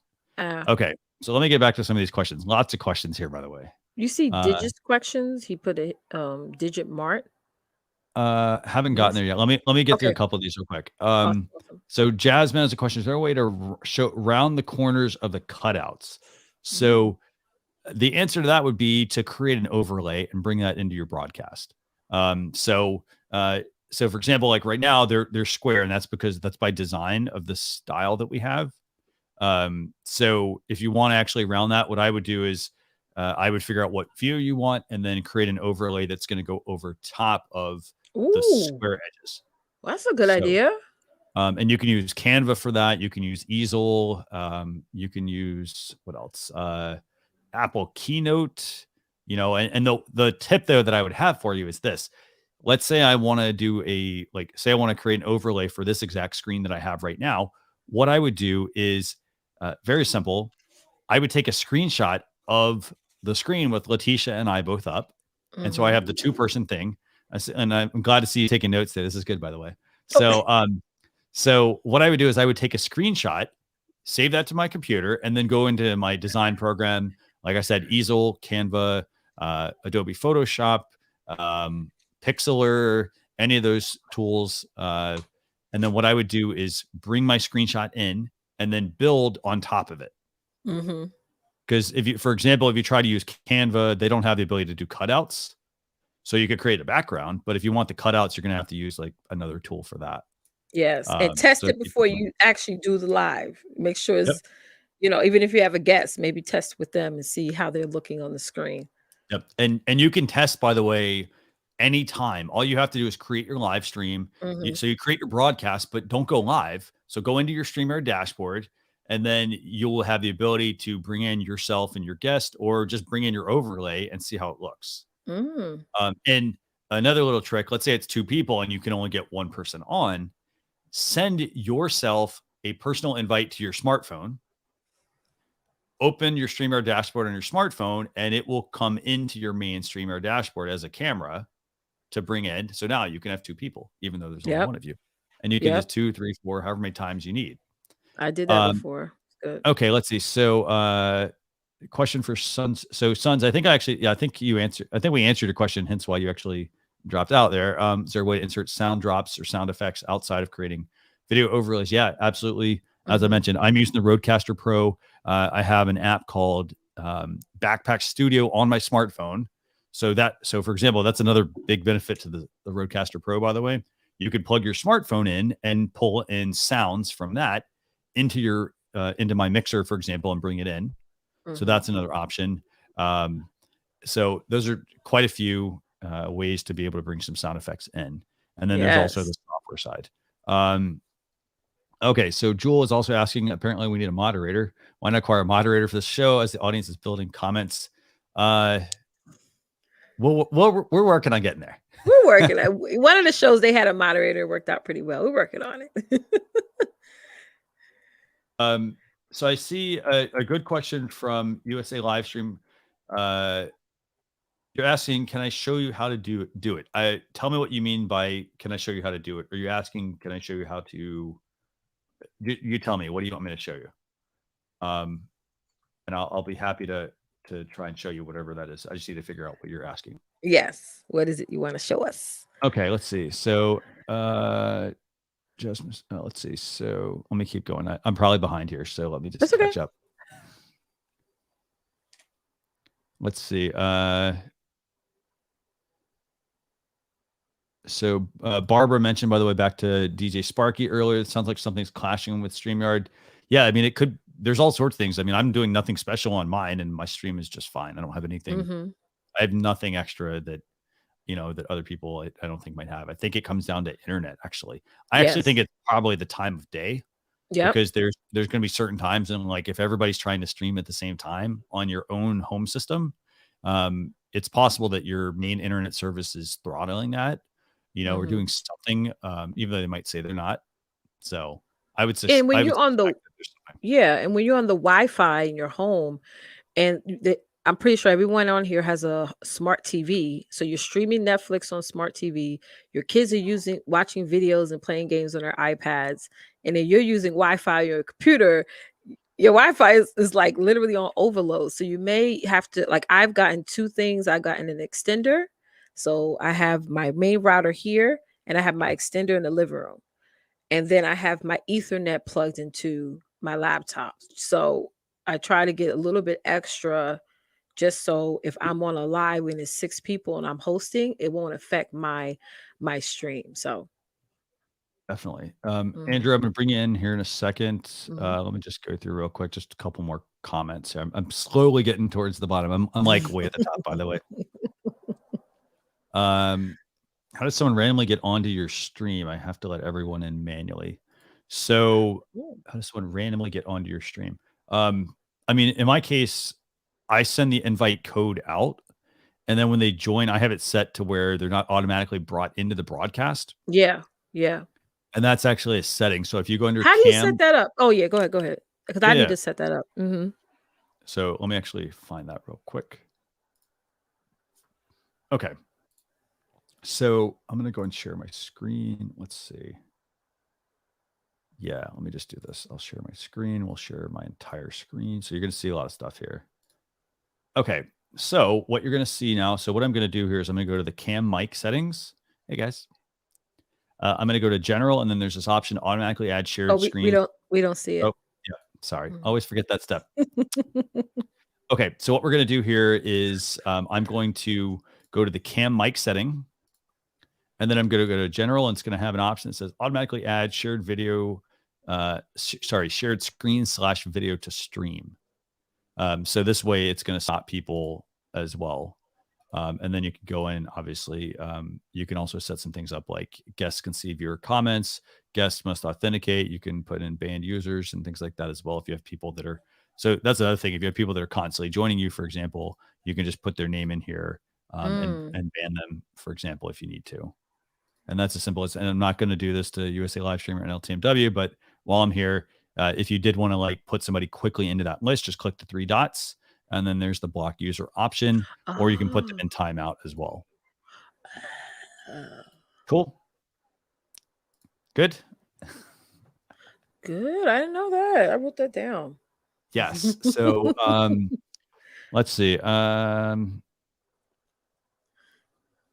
guys, head over and hit that like button. Hit that like button. Can you sort of the sound quality on stream? Every time I stream and watch back, any music I played is poor. So what kind of, let's talk about this. What kind of music are you playing full of it? Are you playing an instrument, for example? Because if you're playing an instrument, there's always going to be like, it has to do with the pattern. So if you're playing music, it's one pattern, and then that's not translating necessarily properly. So it might be like, if you're just playing with a microphone, then it's not going to pick up the same as actually being plugged directly into your device. So, for example, if you have you may want to get an iRig. Basically, it's so it can basically be plugged in for music. That's how people can record music correctly. So it plays through that versus being able to like just play and hope that it's going to sound good when it gets picked up. Okay, so 2 more questions, and then Andrew, you're on. So we're going to insert. So we did Sun's jam sessions. Okay, can you sort? We did that one. Let's see. Remy, it's good to see you as well again. Thanks a lot for joining us. Hey, Rem. Let's see. William's asking if we have this type of thing in Spanish, or we'll do this thing in Spanish. I could put that in. That's a feature request. So that's a good, and that's a feature request because it's, you know what? Here, I'm going to make a note right now while we're talking about this. Yeah. So, Leticia, if you can go back to where William's comments at and just see if there's any other ones. Will do. Let me know while I'm making some notes here. Yeah, So and that's William, an option that feature request that has been put in during the town hall. So that is on the list. I know that. Type of meeting. Do you happen to have a? Okay, so I got your note. Thank you for that request, William. Let's see. So Scott's asking this question. can you make adjustments for your future streamer live and get that out of focus microphone out of the view of the camera? Okay, me. I'll see if I can move this. I mean, it's an arm, and I have, so this is a signal booster, this red thing. So I'll have to like maybe see if I can have a different way to set this up. I like it in the camera though, because my mic is in the camera too. Yeah. So I'll do my best to figure that out. But yeah, it's something. I mean, I'll probably end up putting it on an arm, I think, or sorry, on a mic stand, to maybe get it out of the way. So I'll see what I can do. Can't guarantee anything, but I'll see what I can do. I think it's more about, sound is very much so important when you're streaming. So it's I have to have a mic in front of me because it just makes my sound better. I've seen people, when I looked at my analytics, people stay on longer because my sound, they can hear me better, so I'm more clearer. So I think that's why we have mics on our lives, because we appreciate our audience really hearing us without all the background noise and stuff. So I have a question here from Joey Basta real quick, and then Andrew, you're coming on. So I'm going to let you answer this one, Leticia. Question: can we add Facebook groups to the places in StreamYard that we can live stream to? Absolutely. You just go into destinations, or when you're about to go live, there's a feature, a plus sign at the top where you could just add the group that you want to stream in. So absolutely, you can go live. If you have, I think it depends on your package too. If you're in one package where you can only stream up to so many different destinations, but let's say you have more destinations to stream on, then you just need to upgrade and update your StreamYard package. Okay, and I'm gonna scroll down.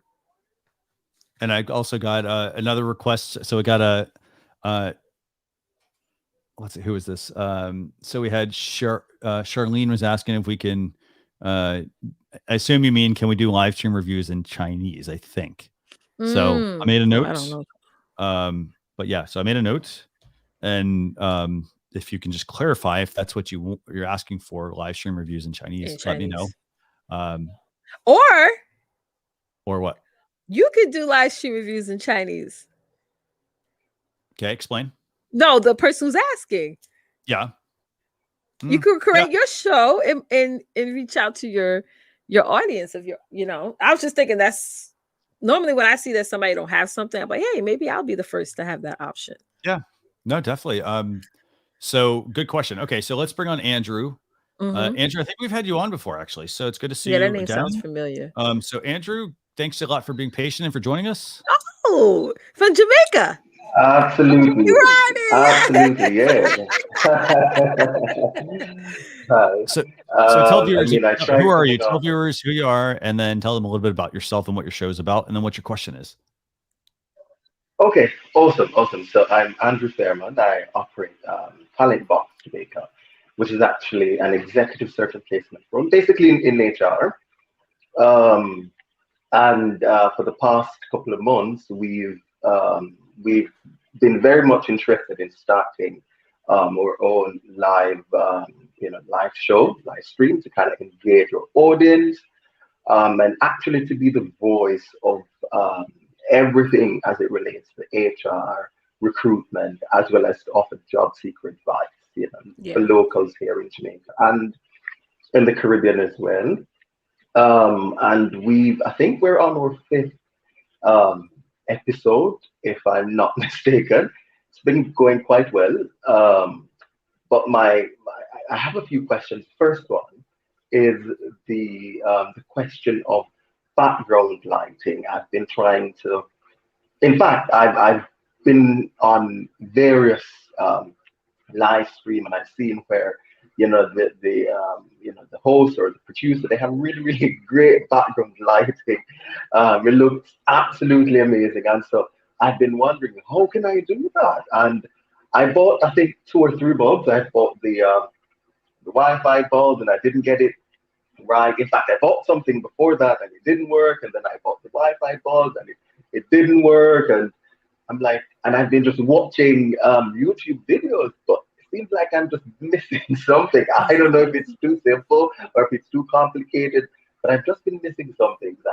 never been able to get that correct. So what advice do you have for me in that regard? And I think I have two more questions. Go ahead, Leticia. Well, didn't you mention that you normally do your streams outside, or do you do it inside? And what do you mean by that? Where do you normally go live at? Is it inside your home or outside your home? Inside now. Before I was on the veranda, but now I'm actually inside because there's times, the noise, etc. So I'm right here at home doing it. So are they using a green screen, or is it just they have sort of like a wallpaper, like a slide down? Yeah, no, this is actually my actual screen. So it's not a green screen or anything. I thought about that as well. I thought about getting a green screen, and then I'm like, no, let's just be real as real can be. But I've thought about getting a green screen. So what type of lighting do you have now? So this is a ring light that I bought that I'm using, and then I have additional lights that I could turn on as well. But then I also have the Wi-Fi bulb, as we call them, that I could change. So I could put it behind me, and it could probably turn purple or red or green or whatever. I'm just trying to get a really nice background lighting, because I think here in Jamaica, a lot of people are streaming, but they're not really showing up unless it's a really great company. Everybody's just showing up with just this regular lighting. So I want to actually be different. So when people come onto the show, they're like, wow, I've never seen this before. And I think that will do something for the brand and something for me. I can't get it right. Yeah, well, I've seen people have like two ring lights just pointing like diagonally to their wall behind them, and then they'll have a primary light facing over them. So that could be an option that you can use. I mean, you can even do things like with soft boxes and things like that. But you mentioned that other people are streaming. Are they showing up to the other people's streams for their content or for their overall aesthetic? Because really people show up for the content, really. So I don't want you to like venture away from that. Absolutely. And I mean, I think they're showing up for the content because given my audience, if you're talking crap, then they probably will not return. And I think I've had some constant listeners and viewers, but most of my viewers, they're actually corporate. So whilst the content is valuable, they will also pay attention to the aesthetic as well, And so I don't want, if that makes sense. So what type of mic are you using right now? Let's talk this real quick, actually. Yes, because let's talk about. I think it's the mic thing for you right now. So okay, so this is I don't remember what this one called actually. Is this Can you take off the thing on top of the mic? This thing.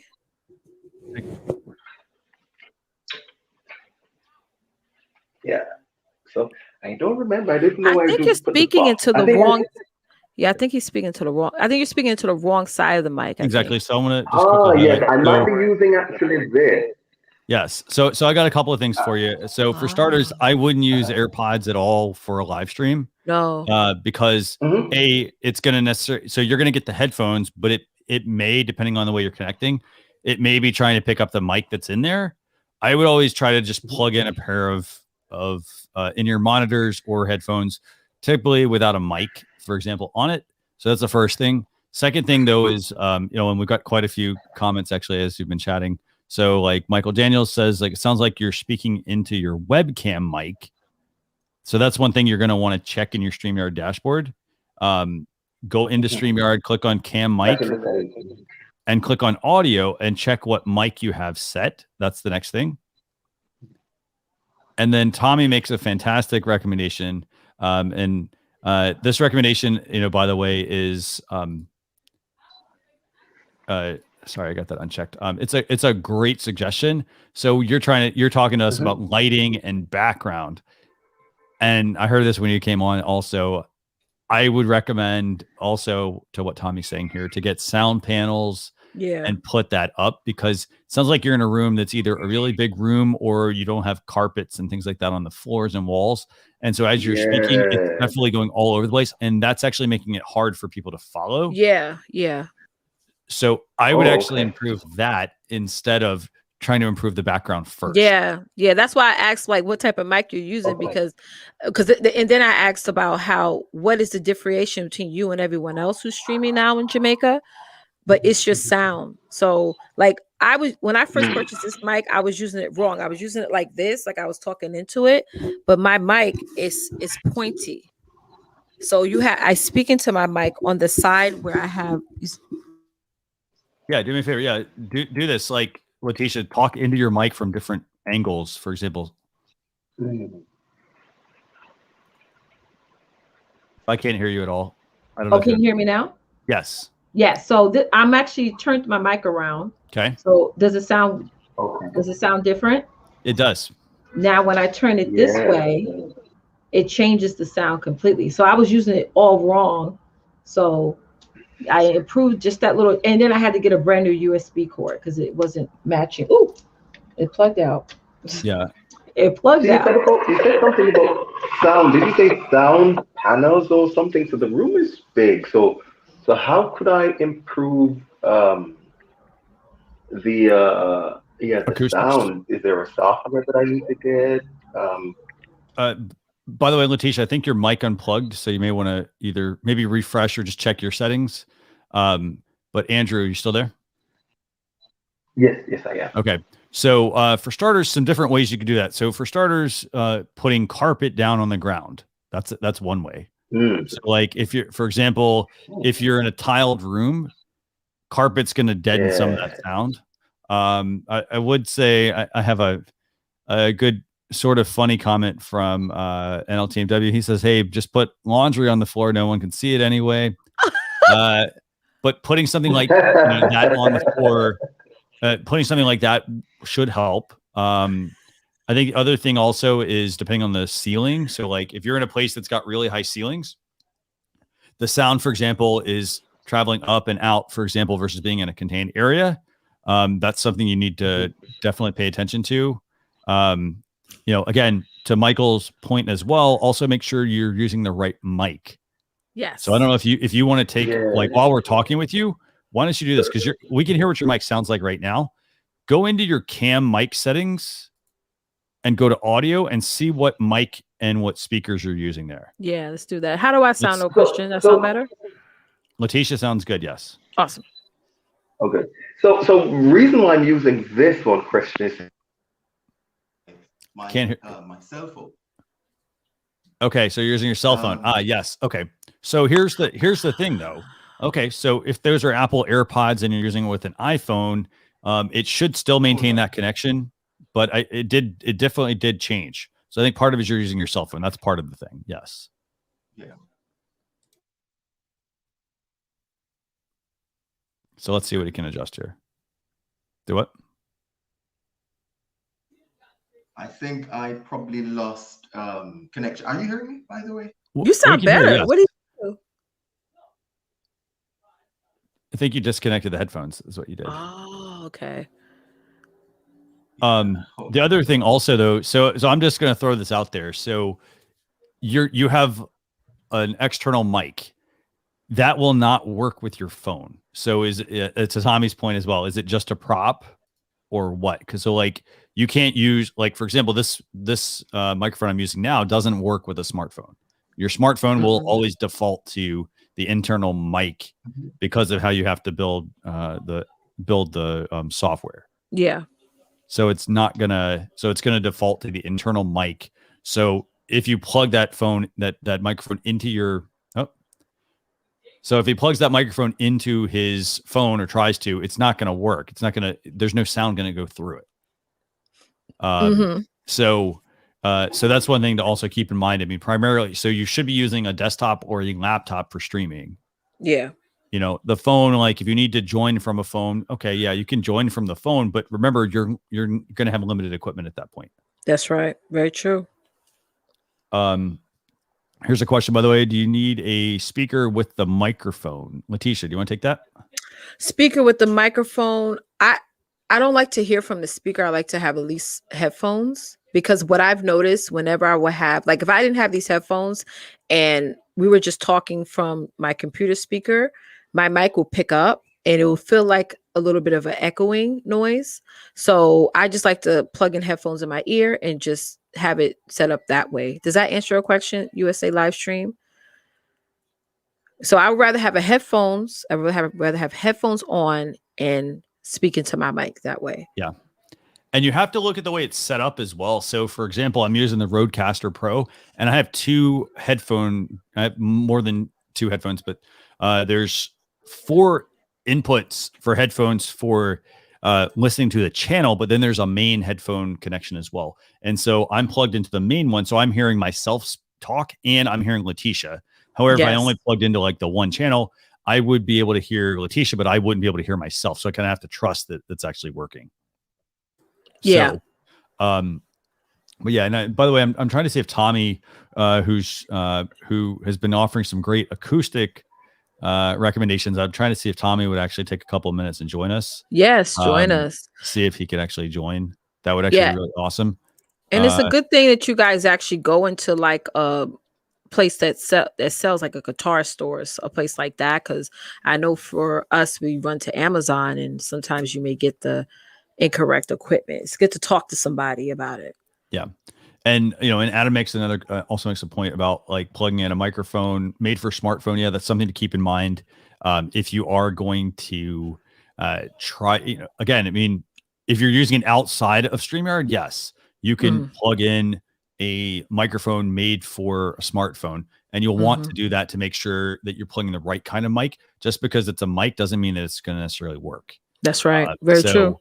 You do have to pay attention to that. So in the Shure MB88, for example, there are, it's a good little microphone, but there are some concerns with some of the Shure products in the sense that some of them don't necessarily work with certain apps because of how they kind of have to do things. So like they might work for just their app, or just because, here's the other thing, just because you plug it in doesn't mean that it actually picked up the microphone. Sometimes you have to restart the microphone. Sometimes you have to restart the device and then don't open anything else, plug the microphone in, and then it should work. Yeah. But that's if you're using certain apps. It doesn't always work. For example, StreamYard, it's going to pick up the internal mic regardless of what you plug in. Yeah. And then also to calm down Rich's question. And by the way, Tommy, if you can join us, I'd love that. If you could, that'd be amazing, Tommy. So USB mics are directly to computer. XLR also need an interface like a Focusrite to be connected to the computer. Yes. So you may need that as well if you're going to connect an XLR mic or a USB mic to your computer. So lots of good tips here, actually. And let me go through some of these comments. And I see Darren's here as well. So Darren, I don't know if I think you're going to talk hopefully audio. So we're going to bring him on. Leticia, I'll let you talk with Darren while I go through some of these comments. Cool. Awesome. Darren, good to see you again. Everyone. How are you? Good. Always watching, not always on, but always watching. And do me a favor, hold on before. Yeah. So Darren has like his audio sounds amazing, right? And you're not doing anything special. That's your voice. So it's pretty darn awesome. I mean, I know it's like, it sounds very soothing. Yes. But let's talk like audio. Do you have any recommendations for people? Well, you know what it is? The first thing to always take into consideration when we're doing this is get started with what you've got. Don't worry about, the level of microphone that we have and stuff like that. Get started with what you've got. You can stream off your camera or your phone's microphone. You can use your phone as a camera, and that's all you're seeing. I took a moment to set this up because, hi there. Mm-hmm. Yeah. Different things you can do with OBS and StreamYards together, getting your logo in the corner and, being able to do opening scenes and stuff like that. That didn't turn out very well. Now, did it? Now, see, I got my logo all messed up here, but that's because I just captured one of I put up my web page, my YouTube page on another window and then cropped to my logo so I can get that logo in there. I should actually find a way to get that loaded into StreamYards. But here's the thing, I'm so cheap. And I am using free StreamYards. So with free StreamYards, you can't send in your artwork and then have it just like play back, like you can't put your clips in and whatnot because you're using you're cheap. So you got to find other ways. So if you want to find other ways, you can use free OBS and free Voice Meter and free StreamYards and still put together quite a presentation. Now, sound wise, I was going to say right at the very beginning, I had a tablet. I still have it. And in fact, it's, yeah.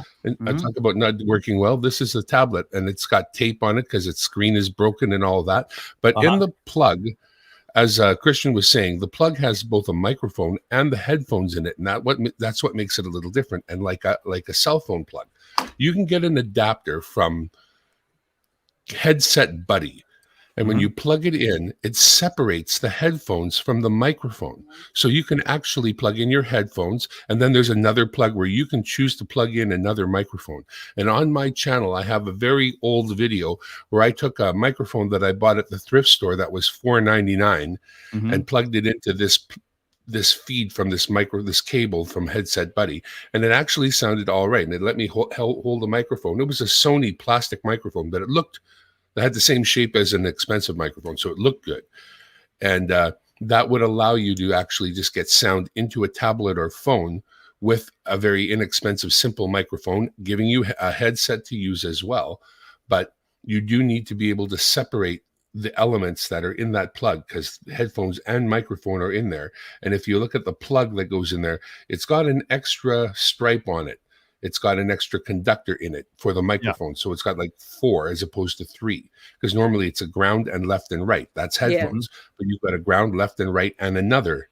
So you've got to find a way to break that apart so you can use them separately. And this little $20 cable plugs into the device, be it a tablet or a phone, and then separates headphone from microphone into 2 separate plugs. So that's what gives you some flexibility, lets you plug in an external mic, have external headphones, and still be streaming from a phone or a tablet.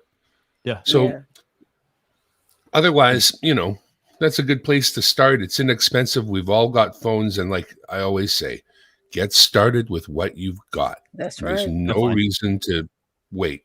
StreamYards makes it easy. These guys come every week and give you all the tips you need to get started. Implement a new tip, once a week, and you're golden. That's right. Hey, I don't know. I don't like it when the stuff behind me is the wrong direction. There we go. flip the camera. You got a lot of fans, but there are a lot of people saying, "Hey, you love sound like a radio announcer." So, thank you for jumping on and helping with providing that tip. And I dropped a link to Headset Buddy as well. It's a good recommendation. Yes. I read one when I was 18, 19 years old. I went to broadcast school in British Columbia, the British Columbia Institute of Technology. And at one class, the announcing class, they made us read one commercial. And I've never, ever, ever had it leave my head since then. Would you like to hear the Bartlett Pear commercial? Let's go. Yeah. Now's the time to serve and preserve BC brand Bartlett pears. BC Bartletts are wondrously juicy, marvelously sweet, and so easy to preserve. They're at peak of season prices now, and that means extra savings. Don't let the Bartlett pear season go by without serving your family fresh BC Bartletts often. The Bartlett Pear commercial. Yes. This is awesome. They love it. All right, folks, it's been a pleasure. I'm sure you've got others and lots of other important things to say, but StreamYards, start with StreamYards. Get yourself a tablet and a phone, and that's what you have to say. We want to hear from all of you. Thank you again. Thank you. So we'll see you next in 2 weeks, actually. So that was Darren. Darren comes on quite a bit, and he always is recommending, start what you've got. Yep. So if you don't have, if you have a mic, you don't need to go buy another mic necessarily. Just learn how to use the one you have, and then grow from there off of the equipment. So I'm going to run through some of these questions, by the way. So we've got Brian Kelly. Good to see you, by the way. So good to see you, Brian, as well. I was on one of his shows earlier this week. let's see. We have Rena. Can you stream to a Facebook group with an access code without going live? You need to stream. So in order to get the link to stream, to get it over to Facebook, for example, you do have to go live. Mm-hmm. So there's no way to stream to a group without going live. Like when you ask about streaming, you're going live. Mm-hmm. So you're going to have to do that. Let me see what else we got. So let me get this feature request from Lillian. Thank you, USA Today. What do you have? He said, great live. USA Live said, USA Live. Sorry, I said USA Today. USA Live said, great live. Let's see. Lillian, I'll make sure I put your request for hearing impaired. We'll work on that as well. Okay, let me see what else we got here. Sorry, and I'm sorry. I need a moderator. You're doing good. You're doing good. Let's see. Someone was feature request dark mode. Okay. Yep. So, okay, I'll make a note. Yeah, okay. I have dark mode on everything. I have dark mode on my cell phone, on my Facebook. Yeah. So I like that option. By the way, Tommy, I'll make one more request. Maybe if you can join us on screen, I'd love it that way. You can talk about some of those audio issues, things people need some help with. They want to know if you change your camera, Christian. No, nothing's changed. No. Okay. So, no, all the same. I mean, I literally just put it on. Yeah, haven't changed anything. I mean, so that's about the extent of things. Yes. So, okay, so let me go through these, and remember, if you want to join us backstage, I dropped the link. Okay, so here I'm going to bring on Habib, Leticia, and we'll go through some more of the questions as well. So, absolutely, Habib, thanks a lot for joining. How we doing? Thank you very much for inviting me and giving me opportunity to join you. I am Habib Manjota from Lahore, Pakistan. And I am using StreamYard since the start of this year, and I am interviewing great people around me in Urdu language. And my question is, sometimes my mic does not work well, and I am working on this PC. I am using Linux, and the problem is voice meter does not work with it. So is there any option to make voice clear with my mic? Voice meter. So you said you're using voice meter, right? Or you're trying to use voice meter? Yes, I am trying to, but my operating system is Linux, and it is not supporting voice meter because it is for Windows. Right. Okay. So let me see something. I don't use Linux, but I think we're gonna have to come up with my first recommendation would be to not use Linux. But that's because you're gonna severely limit the software that you can use. Yes. Let me see what we can. I haven't actually looked up to see if there's any options for a Linux alternative, but let me see what we can find real quick. Because that's the thing, you're gonna need to find something that's going to work like that. So let's see. And hopefully the software is still good as well. Let's see. There's something called QJack Control. It says that allows you to route audio and MIDI around. I don't know if you checked that out, maybe, Habib. And granted, it's about 5 years old, so it might not be around. Let's see. What is this one? Yeah, Jack, actually. Yeah, so that seems like the only option that's available. So I would, since you're running Linux, or also maybe try like something called Pulse Audio. I'm not sure if those would help you. You can come off mute if you want. Go ahead, here, I'll unmute you. Let me see. Habib, you want to come back on? You're muted. Oh, sorry, I No, no muted worries. myself. Are you listening me properly? Is there any kind of noise with my sound? There is noise. Yes, I'm Yeah, hearing there is. like some crackling. That could be maybe the mic is not connected. Are you on a phone or are you on a It tablet? sounds like a the laptop? sink is on. Well, I am on PC, and here is my mic. It is away from me a little bit. Can you see it? Yeah, that's quite a ways away. Can Okay. you put it just do this just as a test, like get closer to your mic. See, just put it in front of you just to see how it sounds. Okay, I am trying to put it in front of me, and it is now in front of me. I'm still hearing like It sounds like the sink is on. and that could very well be the headphone cable, maybe. Well, I'm hearing maybe. interference, basically is what I'm hearing. Okay. There is a fan also making too much noise. Fan of my laptop. Okay, so it very well could be that as well. Yes. And there so is one no button to close it off because it is cooling down the machine. yes. Oh, yes. So part of it, okay, so that's going to get into the positioning of the microphone. So I would say this: if your microphone, for example, I'm going to move my microphone away from me. It's over my computer. As you can see, there's probably doesn't sound as good, right? And if the mic is over my computer, and then like the fan is actually going on, the microphone is going to pick up that noise. So I would say maybe try to adjust how you're doing things. Like, for example, I don't know what kind of mic that was, but I want to say it's a shotgun mic, which it's going to pick up all of the noise around you. Yes, you can see this. Yeah. Well, do me a favor, bring that up to your mouth and just speak into it. Bring it like. Okay. Hello, Christian. How are you? That sounds better. Yes, that sounds a lot better. Well, it means I should buy a stand for this mic and keep it close to my mouth. Perfect.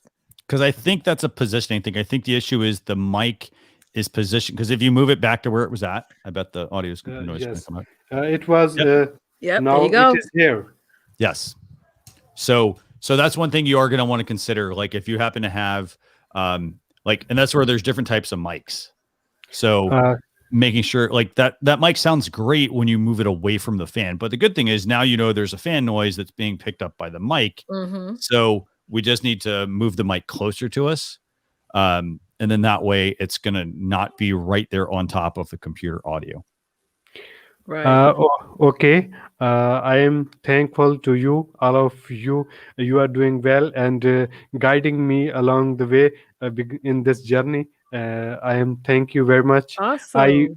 I see you all the times, but it is first time I have joined you to discuss this problem. Thank you. Thank you very much. And someone Thank suggested you you should get a boom arm. Yeah. Okay, and I would like to connect with Leticia later. Is there any way to connect because you are connected from YouTube? Mm-hmm. Yeah, I mean, I'm on Instagram. That's my handle. So yeah. Okay. Mm-hmm. And Christian, you are kindly pronounce your name. I could not. It's Karasevich.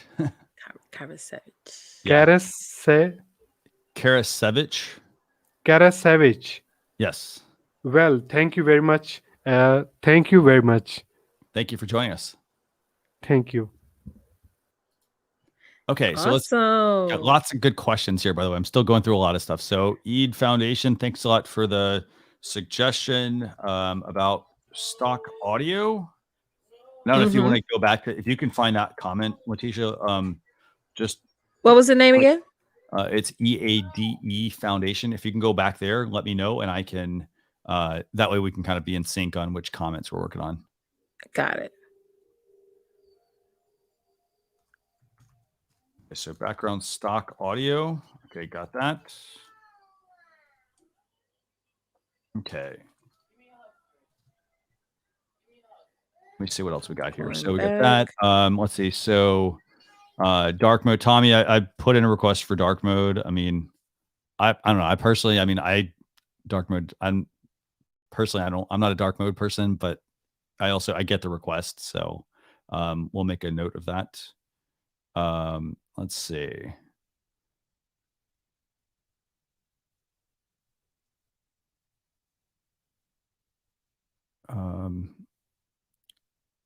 Joey Bast, I'm not sure what you're referring to here. You said there's a feature where another software picks up the music, video, or sound in your computer. It's really just a routing issue of like routing the correct audio into your stream. So, for example, you can use a tool like Loopback or Sound Siphon or Black Hole or Voice Meter. All of those tools, virtual audio cables, basically, where you route your sound and the applications into your broadcast, so you can create whatever mix you want there to be. So that's something to keep in mind. NLTMW, thanks for the recommendation on pen comments. William, yeah, I made your note about, and I think you're talking about live stream reviews for Chinese. Made a note for that. Mm-hmm. Let me see what else we got here. Let's see. And by the way, if anybody wants to join, they're welcome to join the stream, by the way. So just join us here. We're going to do a giveaway here shortly, by the way. So let me just go through all these comments. Let's see. Kenny, what do you said you're struggling to use the app. I'm not sure what app you're referring to. StreamYard's a browser-based software. So you join through StreamYard.com. We don't have an app. So if you happen to have downloaded something, it's not ours. Yeah. StreamYard in Japanese. I actually don't know because I don't know Japanese. But good question, actually. Good question. Let's see. Tommy, also, by the way, going back to Tommy's comments earlier about audio, if you have like sound panels, those are great ways to improve your audio. He's also talking about different mics, like dynamic mics, for example. And this is a thing, like if you have a shotgun mic or boom arm, for example, and you put that mic over top of you, like say you're filming a scene between Leticia and I, and we're talking in the same room, it's picking up us, it's picking up other noise and things like that. Mm-hmm. Versus, using the dynamic mic, like I have to have this close to me, but the benefit is it's picking up just this. Yeah. And if there's any noise behind me, it wouldn't be heard. So for example, I'm going to turn my microphone around and I'm going to talk, and you can hear there's a big difference there, right? Mm-hmm. There should be a big difference because the microphone is actually facing that way now. Exactly. Yeah. So I'll turn it back around. Yeah. So there you go. Same thing for me. If I go further away, it sounds different than when I come up close. Yeah. So there's definitely it's something to consider about the type of microphone you're buying. Don't just buy the microphone. Yeah. Get the right kinds. Okay. So let's see. Yeah. The closer, the best. Yep. Yep. Let's see what else. Okay. Support in Chinese. Got that one as well. Just making sure I get as many questions as possible, by the way. So thank you very much. Let's see. Dark mode, another dark mode request. Got that. Step into the darkness. Dr.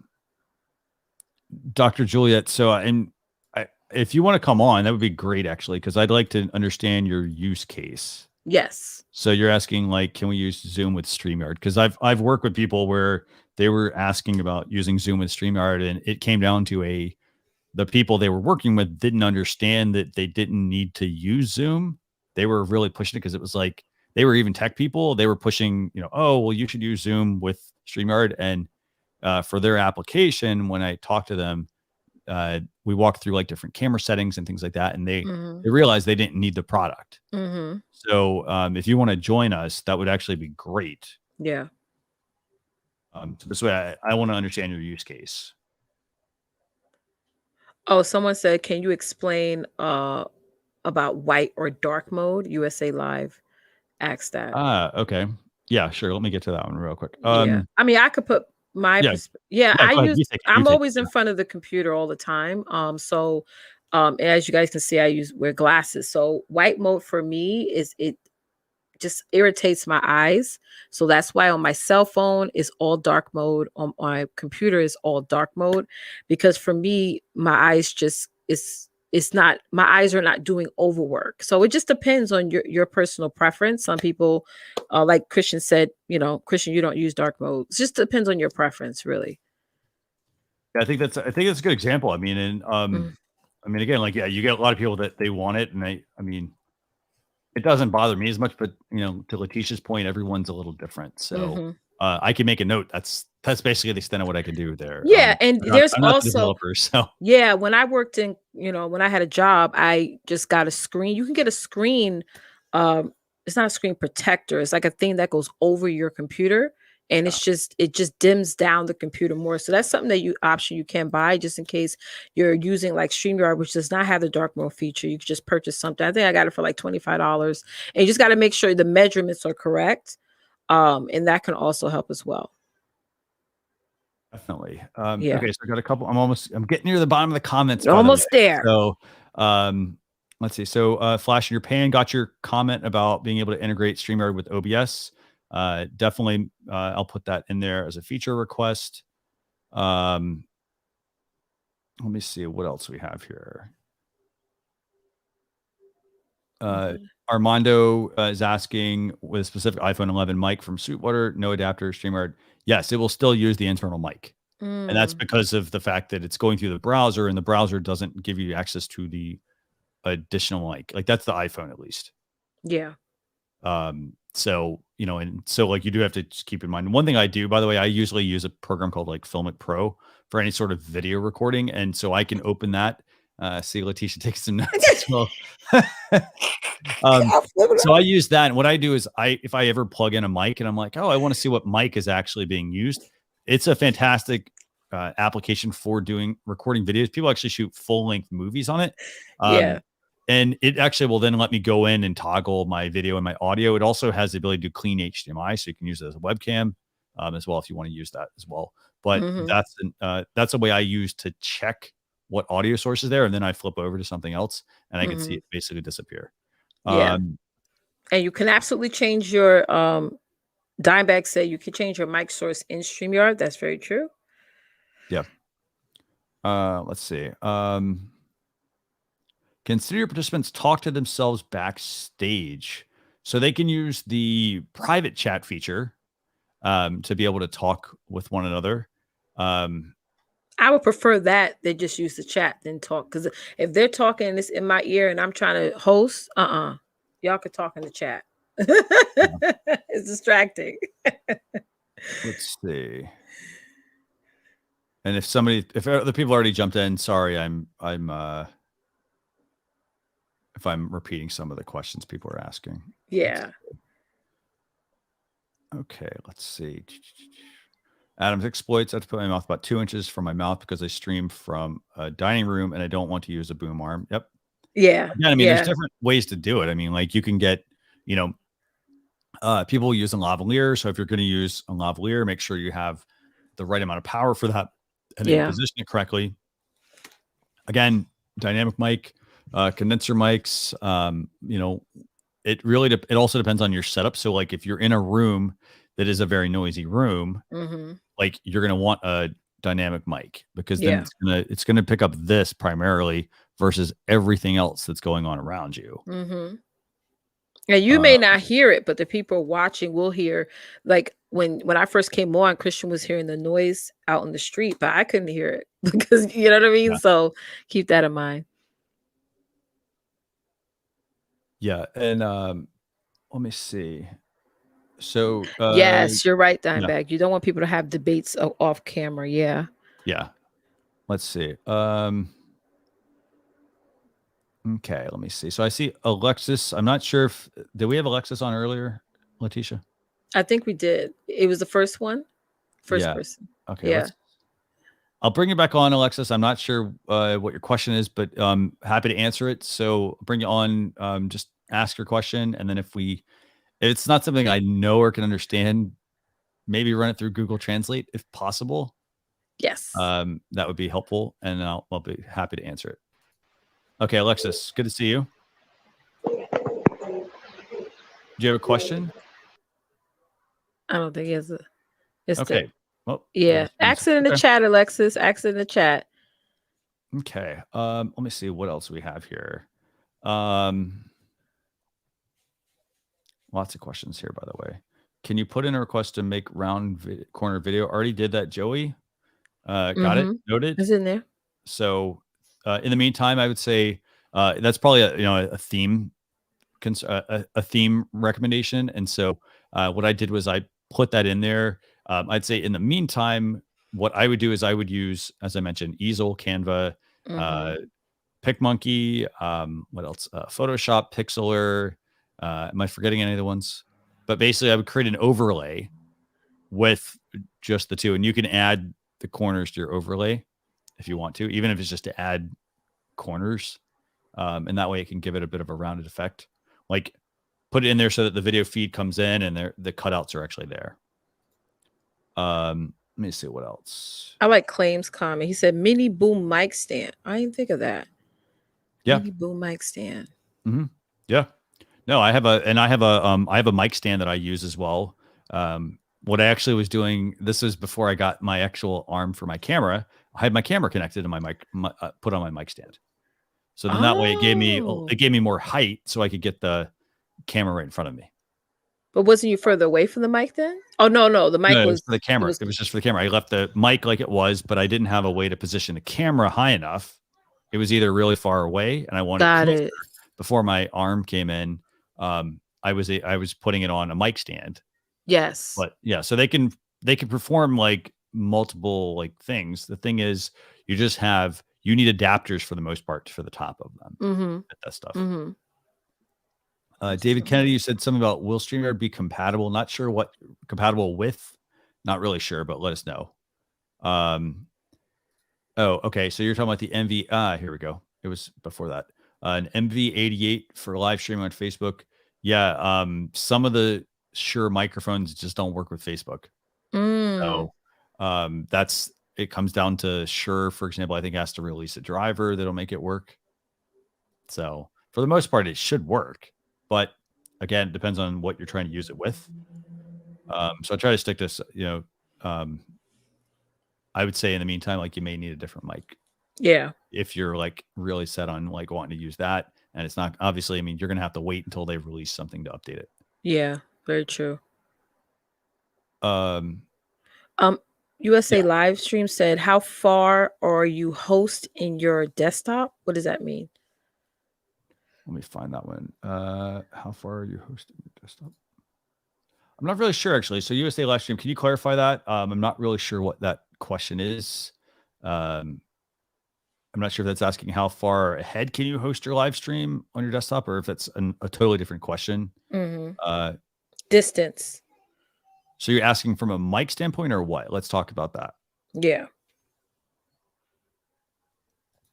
And yeah, David, it's so the MV88, like it may not, it could be an iOS thing. I'm not sure exactly what that is. It could be iOS, it could be Facebook. So it could be Shure. So some of the devices, I know as the operating system is updated, and I'm not really sure how old the MV88 Plus is. Let me see. Is that a microphone he's saying? The MV88? Oh, okay. Let's see. So it's a couple years old. Yeah, I mean, and that's an expensive mic kit. I mean, it's $250. But that's for a tripod, a stand, and a mic. I'm not sure why that wouldn't work, but it comes down to, I mean, if it's Facebook just may not want it to work, and they control that, unfortunately. Yeah. So, if it's not working, also one of the thing, if it's plugging in via cable, I would always always try a new cable before I say like, hey, it doesn't work. And if it doesn't work, I would even contact Shure and ask that, like, if Shure is, if you've gone through like Shure's help support or their online support, like, and they've said, hey, it doesn't work, maybe get a second opinion from Shure as well, just to see if there's an issue there. They might be able to let you know. Right, right. But yeah, so let's see. Got a couple more questions here. Let's see. Yeah, Tommy, you're right. Like platform has nothing to do with mic compatibility. Mics need to set up in stream platforms and PCs. Yeah. And a lot of people aren't doing the, it's not just about like connecting it. It's connecting and then making sure it sounds right and tuning it properly. Absolutely. So let's see. NLTMW, yeah, thanks a lot for the suggestion on requesting separate audio channels for like a producer to talk to guests. Definitely something to consider. Oh yes, that'd be a great option. Let's see. Let me see what else we got here. Yeah. Oh, another thing for creating transparent shapes. You can use Inkscape, according to Neil's World. So again, lots of options for creating those overlays. That's Now, right. remember, this is about your show. So if you have any questions on your show, like I'm not getting viewers, for example, or or I'm getting viewers, how do I handle this? What's the best way to do this? Definitely come on. We want to talk to you. Yep. So I'm going to drop the link to join us. Yes. If you have a current show right now and you need advice on how to improve it, come on the screen, come on the panel with us. Yeah. And then I know, so going back to USA live streams question about like distance, it's going to partly depend on the microphone. So like my microphone is about 2 inches from my mouth. So Leticia, yours is probably the same, I'm guessing. Yeah, it's about 2 inches from my mouth as well. Yeah. So, and it's going to come down to the type of mic you're using, and you can hear the difference. Like if I'm speaking into the mic this way, it sounds different than speaking this way or speaking this way. Like you can hear that, but not as well. So it's going to depend on the mic you're using as far as how far you need to set it. And you just got to test it out too. Like do like a test live and just play around with it to see. Because for me, it had a lot to do with where I was talking in to the mic from, and I had to change the cord. So this cord that I'm using did not come with the mic. I had to purchase it separately. Yeah. Let me see. Oh, and Darren makes a good point. The closer you can get the mic, the lower you can keep the mic sensitivity, the less background noise you get. Yep, absolutely. Because it's going to come down to different kinds of mics. If you're using the shotgun mic, they all have different purposes. This is why we also like, we're not telling you to get stuff, but like you need to make sure you're using the right kind of mic for the equipment or for the job you're doing. So it's the same concept of you want to build a house, you have tools for specific jobs. Right. So like, that's true. There's you want to like hammer a nail, and you're not going to go grab a screwdriver. You're going to grab a nail a hammer. So, you want to make sure you're picking the right tool for the job. Same thing for mics.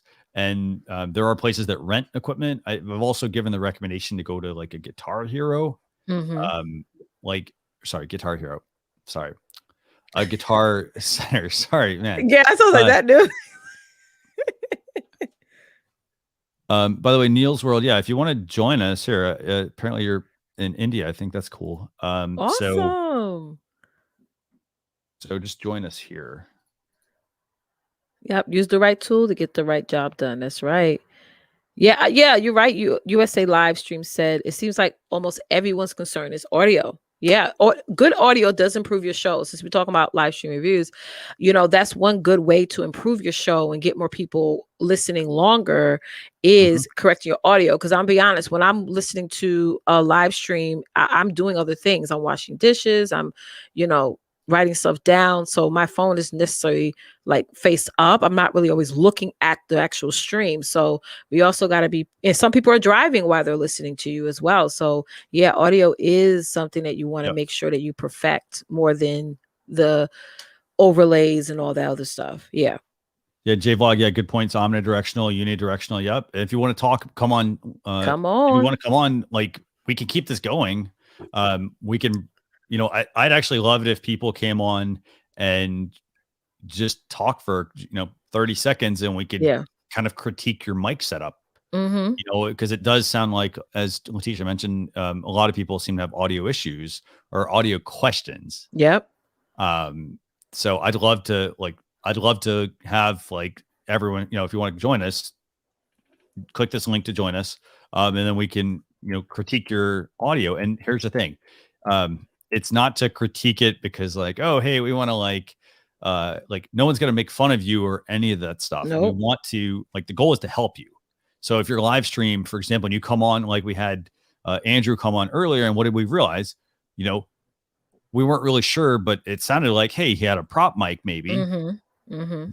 and he was using his phone. I couldn't tell he was using his phone necessarily. It actually looked pretty good. Yeah. And so I couldn't tell he was using his phone, and yet he was trying to run that other mic, and that mic is clearly not going to work. So, so I want to hear what everyone's mic sounds like as well. So if you have, if you want to come on, join us, please. Absolutely. I like how a Flash in the Pane said content is king and audio is queen. I like that. Gotta have great content. Gotta focus on coming up with great content and then making sure your sound is good. We got JP here. I'm going to bring JP on. JP is coming on quite a bit. And this is good. We always love having JP join us. So JP, Yes. we're going to have you join us. I'm not sure what we're going to talk about. I don't know if you're going to share a tip or if we're going to do an audio test, but glad to have you on. So welcome, JP. Leticia, Christian. Hey! How we doing? It says JP, but yes, it is the J vlog. The J vlog. I'm the guy that you see the comments down there. That's right. Nice. So how's the audio? How's the audio sound? Is my audio okay?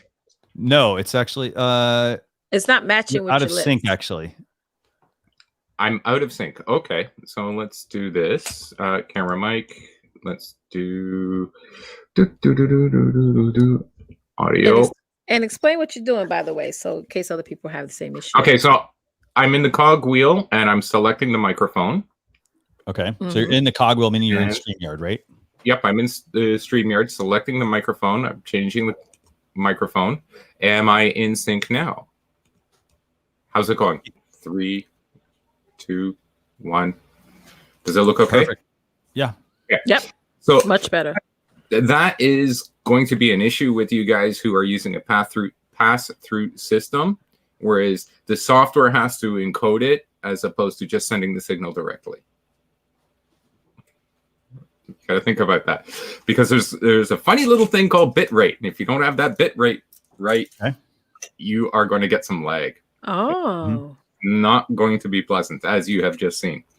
So what kind of mic are you using? Because I know, like, we got Tommy here saying it sounds like you're 10 feet away, echo and airy. Yes. Right now I'm using a Blue Yeti. Okay. Do I still sound echo and airy because I eliminated the pass through? The Blue Yeti, and I broke it out, is currently about, if I'm sitting here, 21 inches away from me. You sound good. So on your side, it sounds good. If you happen to go type on a keyboard, and I want to demonstrate this. So if you type on a keyboard, chances are that mic's going to pick. It's going to pick it up. The Blue Yeti picks up everything. Oh. Now, I'm not impressed with the Blue Yeti, because even though it's on, I mentioned this in the chat, omnidirectional versus unidirectional. Yeah, let's talk.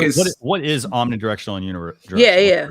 Omnidirectional means it's going to pick up the entire room. So it's like you're doing a podcast and you put the mic in the center of the table. Okay. So everybody can hear it.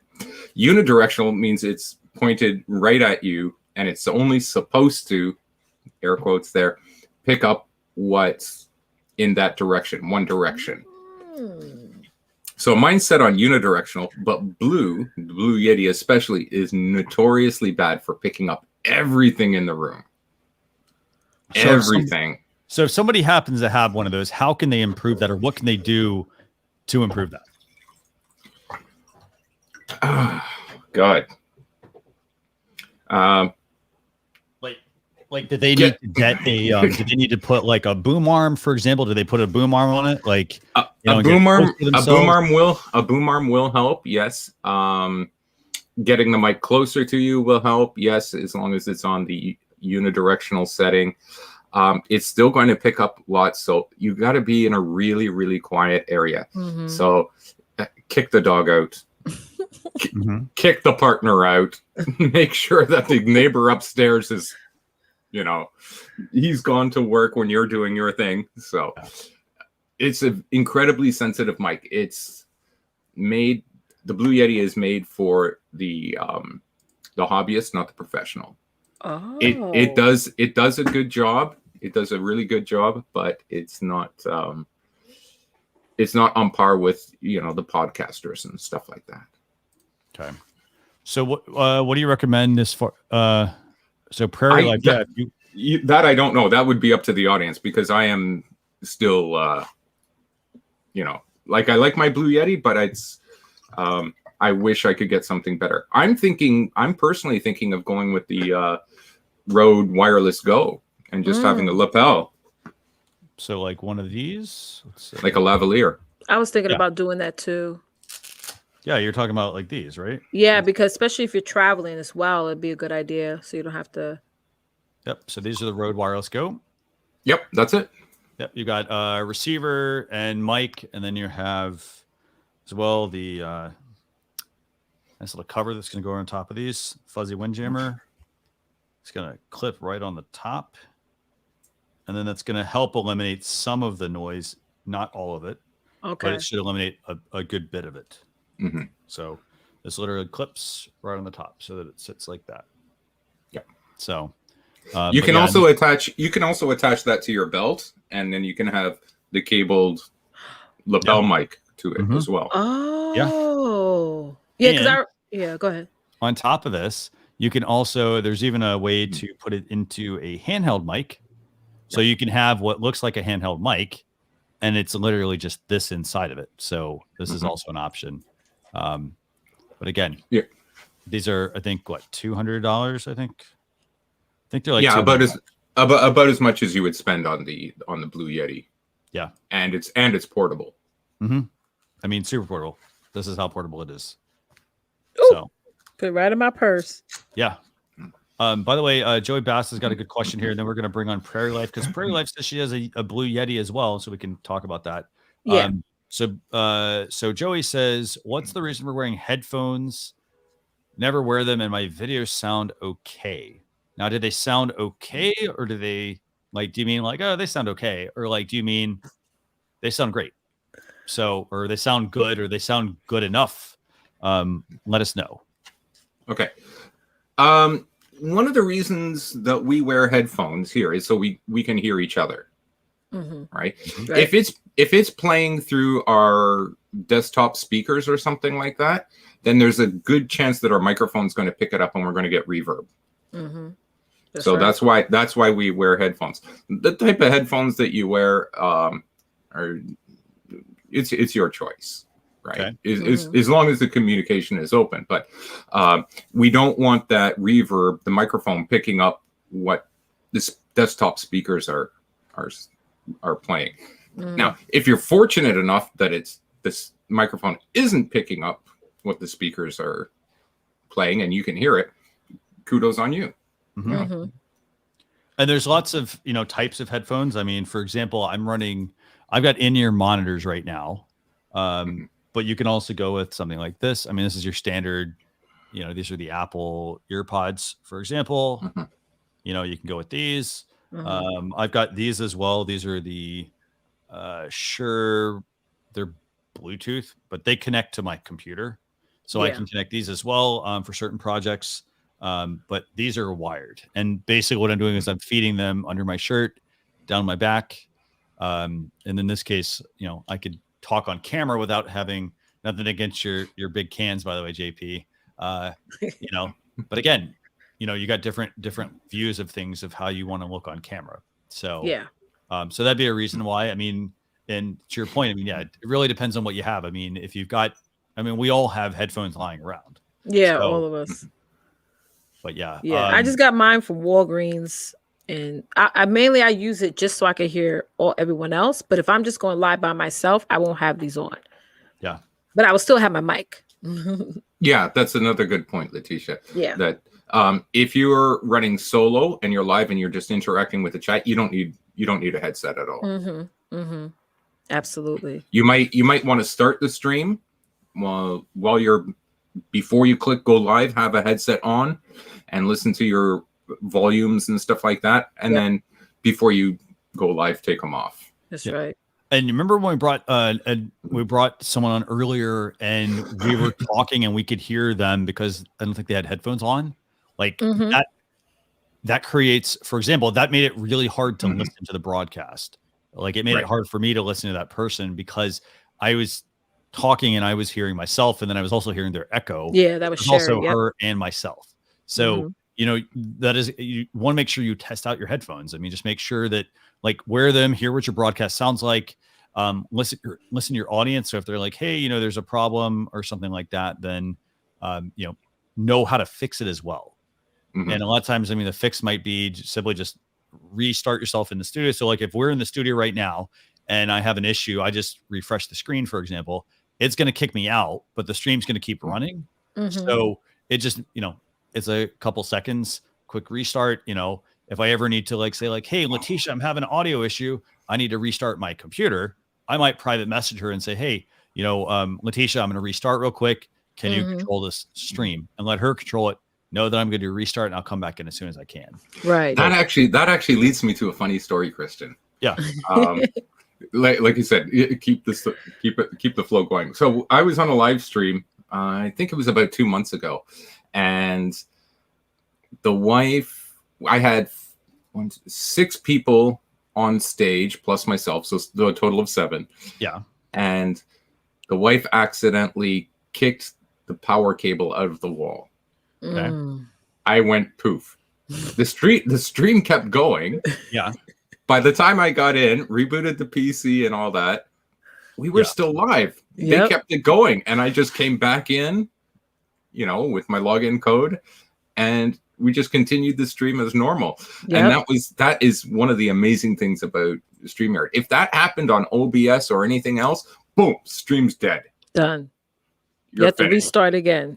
Yep, you are pooched. But the fact that it kept it going because the other people were there was fantastic. You know, and here's the thing: when people say like, hey, how do you communicate? Like, I always have a couple of things. So for example, I always have my smartphone with me. So I'm not over, as you can see, I'm not over here like texting while I'm doing this. But if I do have an issue or something like that, I'll reach out to like Leticia. If I'm like, hey, I can't get something's going on with my computer, or I expect it. Like, let's say all of a sudden it's going great. And then all of a sudden, like, I just like, I get that feeling like, okay, something's about to restart here. Hopefully it doesn't do that, by the way, while I'm doing this. Windows update in the background. Update time. But that's where, like, that's when I would pull out my phone and I'd say like, hey, you know, Leticia, I think I need to restart my computer. Can you please continue the broadcast? This is where you should have a producer or someone else that, you know, if you have a co-host, like that you're both in sync with what's going on. You know, if there are any concerns. So, by the way, I got a good question here from Scott, and I'm going to give Scott a few minutes to see if he would join. Hopefully he will. It's a question about handling people changing screens and views like that. Prairie Life. Karen, I'm going to bring you in here. 1 second. I'm going to take up. So you bring these guys in. Unless you want to stay on and chat. I mean, that's fine. Well, you've got guests that can come in that you can answer. Yeah. So real quick, well, good to have you, by the way. Thanks a lot for joining us. Thanks, guys. Thank you, JP. Hey, JP. Thanks. So Tommy also makes the, you know, comment, I would argue to use headphones all the time. Before I started using headphones, I had horrible voice control and voice fatigue. Yes. Yes. I was sounding louder without the headphones. Like I would listen to my streams. I'm like, why am I so loud? And for some reason, when I have men, I'm not talking as loud. Yep. I mean, part like of I'll be screaming. Yeah. I mean, so I mean, here's the thing, I guess. What's the reason behind why would you not wear headphones? I guess that's the other thing. Is it because I don't like putting headphones in my ears? And that's where, like, I would say, I mean, I'm not telling you guys to go buy equipment, but these are in-ear monitors versus headphones. They do sound differently. And so part of it is the quality, but like these are, I think, like $60, $70, and like these were like $30 or $40.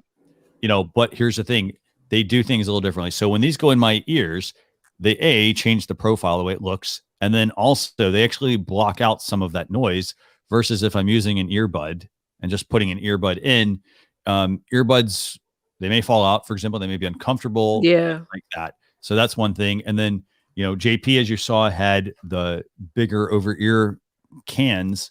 And so that might be another reason, you know, he might like those because they do block out some of the noise. Yep. Noise cancellation. But the other side to all of this also is if somebody tells me like, hey, I'm not going to wear headphones because they're too short, for example, that's where I would say getting something like, hopefully I can actually, you know, let me undo this. So, you know, if I notice like, oh, I can't move around my like chair, then I would consider getting something such as an extension cable for your audio. This allows you to run the microphone how you want it. And then it also gives you some extra cord. So I'm running a very simple, was this like a 6-foot audio cable? I keep it wrapped up when I don't need it. But if I need to extend it, I can easily just unravel it. So just keep in mind that. So, okay. So let's bring on Prairie Life Karen. So Karen, Yes. she was using the, I got the impression she was using the Blue Yeti. And I think we're going to do a little mic check here. And this is good, by the way, a little mic check. Awesome. So let's do it. Hear your audio. Let's see if we can make recommendations, whether it's room or mics or whatever. Yeah. So Karen, good to have you. Hi, thanks very much. Hello. I've been following you guys for a long time. Like I remember when Leticia was trying to figure out what kind of microphone she was going to get. So I've been following you guys for a while. So you're doing a great job and we appreciate it very much. Thank you. Your audio sounds really good, by the way. So you said you're using a Yeti though, right? Yeah, Blue Yeti. It's about 9 inches from my face. Okay. So what setting do you have it on? Because I know on the Yeti there are various settings on the top. It's like there's one that's shaped like a heart, I think. Yeah. Just a second. Oh, sure, yeah. Oh, it's on the heart setting. Perfect. So you're using the heart setting. Now, okay, so now the other thing about the Yeti, I know there's a blue blue logo on one side and some controls, I think. Which way is all that facing? And there's a reason I'm asking this, and it's going back to Leticia's comment about people not connecting the mic or using the mic in the right direction. Yeah. Yeah, that I'm speaking into the label. I'm speaking into the Yeti label. And that goes against all brand placement. I couldn't understand why Yeti put the label where people that were on your stream couldn't see it, only where you can see it. I think that's a problem for the Yeti label, but I agree. Yeah. So so if you're using a Blue Yeti, and by the way, Tommy also says your Yeti is dialed in better than most he's heard. Oh, so, thanks. So a couple of things. So, okay. So if you're going to position it, you put the label towards you, right? Right. So the label's towards you. Okay, great. Now so you've got the bean setting or the heart. Okay, great. And then you have headphones plugged into the Yeti or no? No, they're just plugged in. So I have an iMac. Okay, perfect. And I also have the settings adjusted on my iMac in preferences. Okay, and so I have it dialed way down in preferences. Okay, so if you go into system preferences and you go into, I think it's sound. Sound, yep. Okay, so you go into sound. Okay, great. And then what else? What else? And so then I have it. So of course my input mic is the Yeti I've selected, and then I've got it dialed way down. Like it's probably only 25%. Okay. There. And then I use the volume button on the Yeti to adjust that. So that's because I'm freestyling. I was really eager to come on and hear what you had to say about my Yeti, because really freestyling with it in terms of I was trying to figure out, because I'm trying to do a voiceover on some videos, and so I wanted to dial this Yeti in so it would work really well. And so when you guys said, "Hey, we'll test out your microphones," I was like, this is the perfect serendipity moment for me. So thank you very much. This is good, 'cause I want everyone who's watching to like take something away. Like in this case, like your Yeti sounds great. The other thing that really stands out to me is there's no background noise. I mean, it's like super quiet. It doesn't sound like you're in a room with like tile, for example, where the sound's bouncing all over the place. So that makes it easy to then listen to you. Like, so for example, if you're doing voiceover work, great for that. If you're going to be doing an interview with somebody, sounds fantastic. So yeah, that's really interesting because this room does have tile. It has porcelain tile floor. And on one whole wall is bookcases. The wall that I'm facing is bookcases. So lots of sound absorption there. And then you can see that I've got like dog show ribbons on the wall behind me. I don't know if they help a lot. This is a very small room, like from in front of me, it's about 2.5 feet. And then behind me, maybe 7 feet. It's a tiny room. But that's a good point though. So one point that you made is you're speaking into, it's you're what, 2.5 feet from the wall or something, right? So that's the thing. If you flipped it around, what most people would probably be doing is they're now speaking into that open room. And then the sound is able to just kind of go all over the place versus because you now have it in a bit of a corner, or in this case, you're closer to the wall, it's able to absorb some of that sound, so it's creating that richer, warmer sound. Good point. Good point. Yeah, I think that really makes sense based on my situation. So I'm grateful to hear that it's not as an alive place, that the sound is really dead here. And I'm glad to hear that I've got the Yeti dialed in. Can you give me some feedback on the video? I think that I need to do something to improve my video. Yeah, I don't think it's very, oh, wow. And then the sun is coming in the window. Yeah. But, and I've got a light behind the monitor, but maybe, anyway, I think that I found out that I have a Nikon Z50 and I can live stream with that. So I think going forward, if you think I should switch it up, I'll switch to a better camera. So here's the question, first question. And I'm interested to get the answer to this. So are you using the built-in mic on the iMac? No, I'm using the Yeti. No, so you've got the Yeti, but what, so for your camera? By the way, dogs, all animal. I will make a point there, like your dog's nails on the ground. So like that, they are picking that up. So that's one thing, like where, to that same point, like one other acoustic thing you could probably do would be if you put like a rug or a carpet down, is also like, because then that would also manage. I mean, I'm just offering advice. It would be the dogs, for example, moving around. What about the mic? Or sorry, what about the camera? It's just the built-in iMac camera, and I don't feel like it's got enough clarity. I've already tested with the Z50, so I think I'm just gonna. If you think that's where I should go next, then I think I will.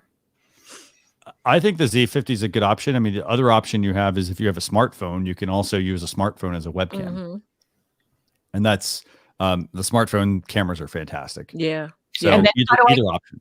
How do I connect? Wow, that really picks up the light. How do I connect my smartphone? I still want to run off the iMac.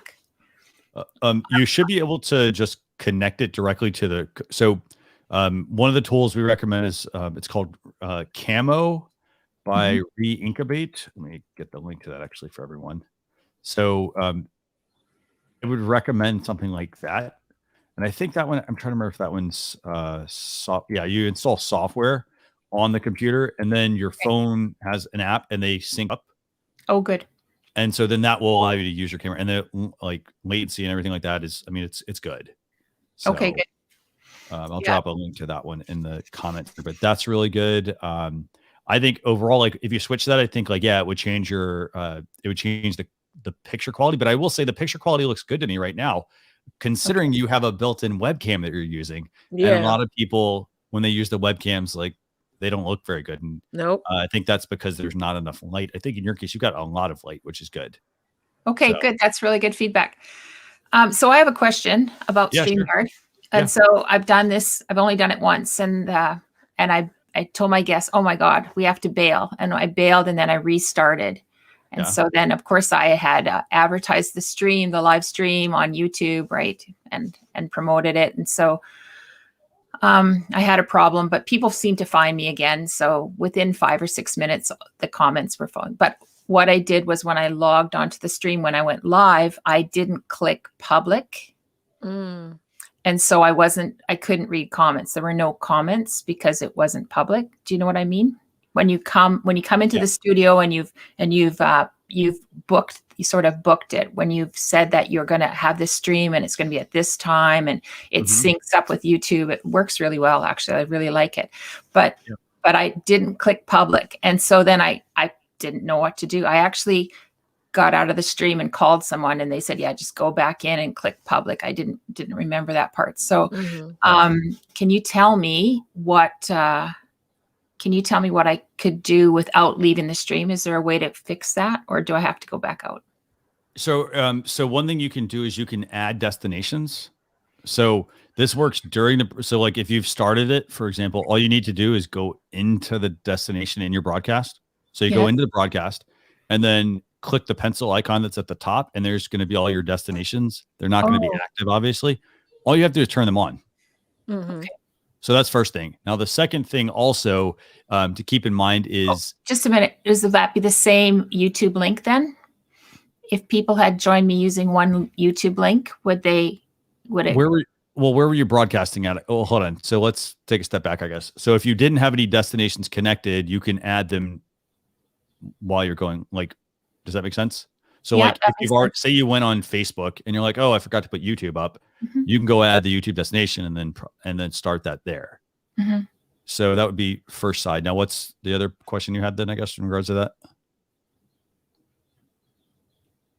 Was it in regards to, were you looking to, was your video already out on YouTube, but you made it unlisted or something? Is that the question? No, let me start over. My process was I went in a week ahead Okay. and I scheduled the broadcast, Mhm. but I did not make it live, right? It's not live when you schedule it. So when And you set it up, you didn't select public. You selected like unlisted or private, correct? yeah, like not So live. You have the yeah. yes. Did you do record only, or did you? So record only would be in the StreamYard dashboard. It'll just be you. You can hit record, and it will be directly there. No, I'll Or tell you the whole yeah. process. So I went in and I created the broadcast, Okay. but I did not choose public. I chose private, but it still went into my YouTube. And so then I went into YouTube under lives and I updated all the data. So this was a week ahead. So then Okay. I updated all the data. I added the thumbnail in YouTube. Mhm. I put all my keywords and everything, but it also wasn't, it was public there. No, public there because I wanted to advertise it, but the broadcast wasn't public. So Mhm. then a week later, on the day of the event, went in an hour ahead of time. The Okay. guest joined me. We started to talk. We got ready to go. I went to broadcast. Do you want to click broadcast? And then if you're a brand new person, you need to know you need to click that twice. That's right. Because you start talking and Yeah. let's go. And it's, you need to click it twice. Just Yeah. anybody that's brand new. So I was talking to my guest for 5 or 6 minutes. Things were going really well. And I thought there are absolutely no comments here. And I know there's people here. So I thought I did something wrong. So I bailed, went out, and then I actually restarted everything again. But Yeah, that happened to me one time. And I did the same thing like you. I hit private by accident. So on the top, like Christian said, there's an edit button. And when you click that, you could change it from private to public. Yeah. That happened to me one time a long time ago. Yeah. Okay, so that's what my whole question is once I'm committed to this private thing and I'm live and I've been live for 5 or 6 minutes, can I then change it to public? Yeah. I mean, I set that up a long time ago. I believe that feature is still available now. Yeah, you should be able to go in and change that. And you should be able to do it. Like if it's on YouTube, you may have to go in and change the adjustment there, but it should adjust and make it public. That's excellent. Because, when there's no comments, then you freak out a little. Yeah, right? yeah, definitely. Especially if you already scheduled out in advance. I know that was something that Facebook was doing. They put this inside the StreamYard community where we will set up, we'll set up our lives in advance. Let's say we're doing on YouTube, Periscope, whatever.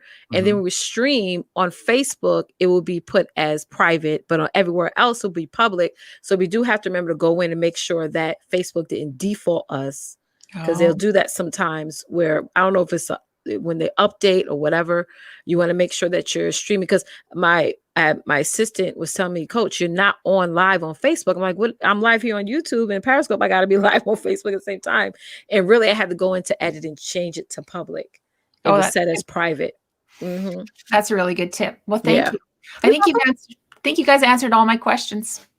Anytime. Awesome. And just, the other thing also I would say is you can always test these as well, just to, I want to empower you to believe in yourself and like test this stuff as well. So always happy to answer questions, but I also want to make sure that, like if we're like, hey, you know what, like be a tinker, like tinker with like, you're not going to break anything. So like do an unlisted YouTube channel or unlisted video, for example, and then go back in and try and change it and see if it actually changes it for you, or if you want to, like, you can always message me and I'm happy to jump on a test and we can see.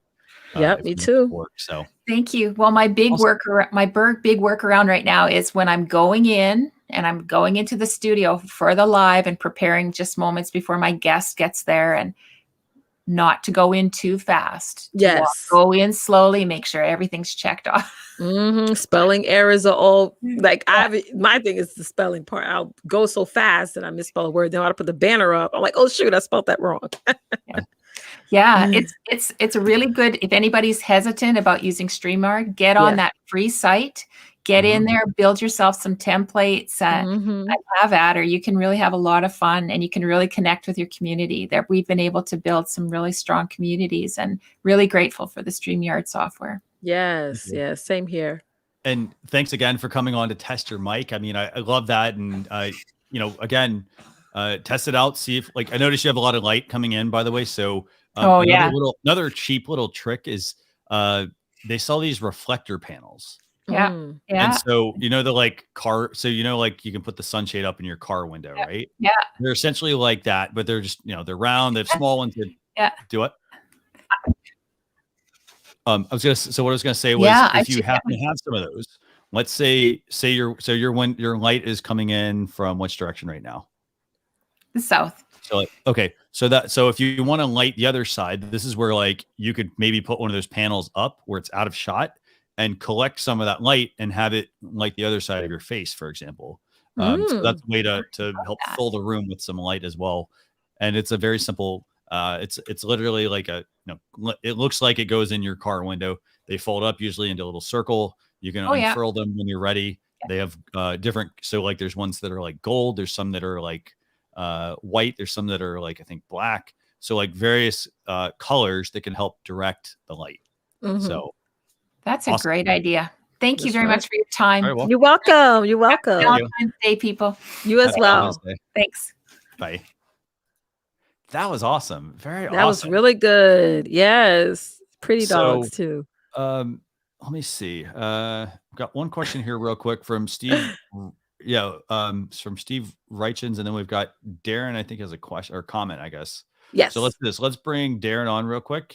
Yep. And I'm going to answer Steve's question real quick here as well. So says I'm having echo issues using an 8-to-many with Windows 10 laptop.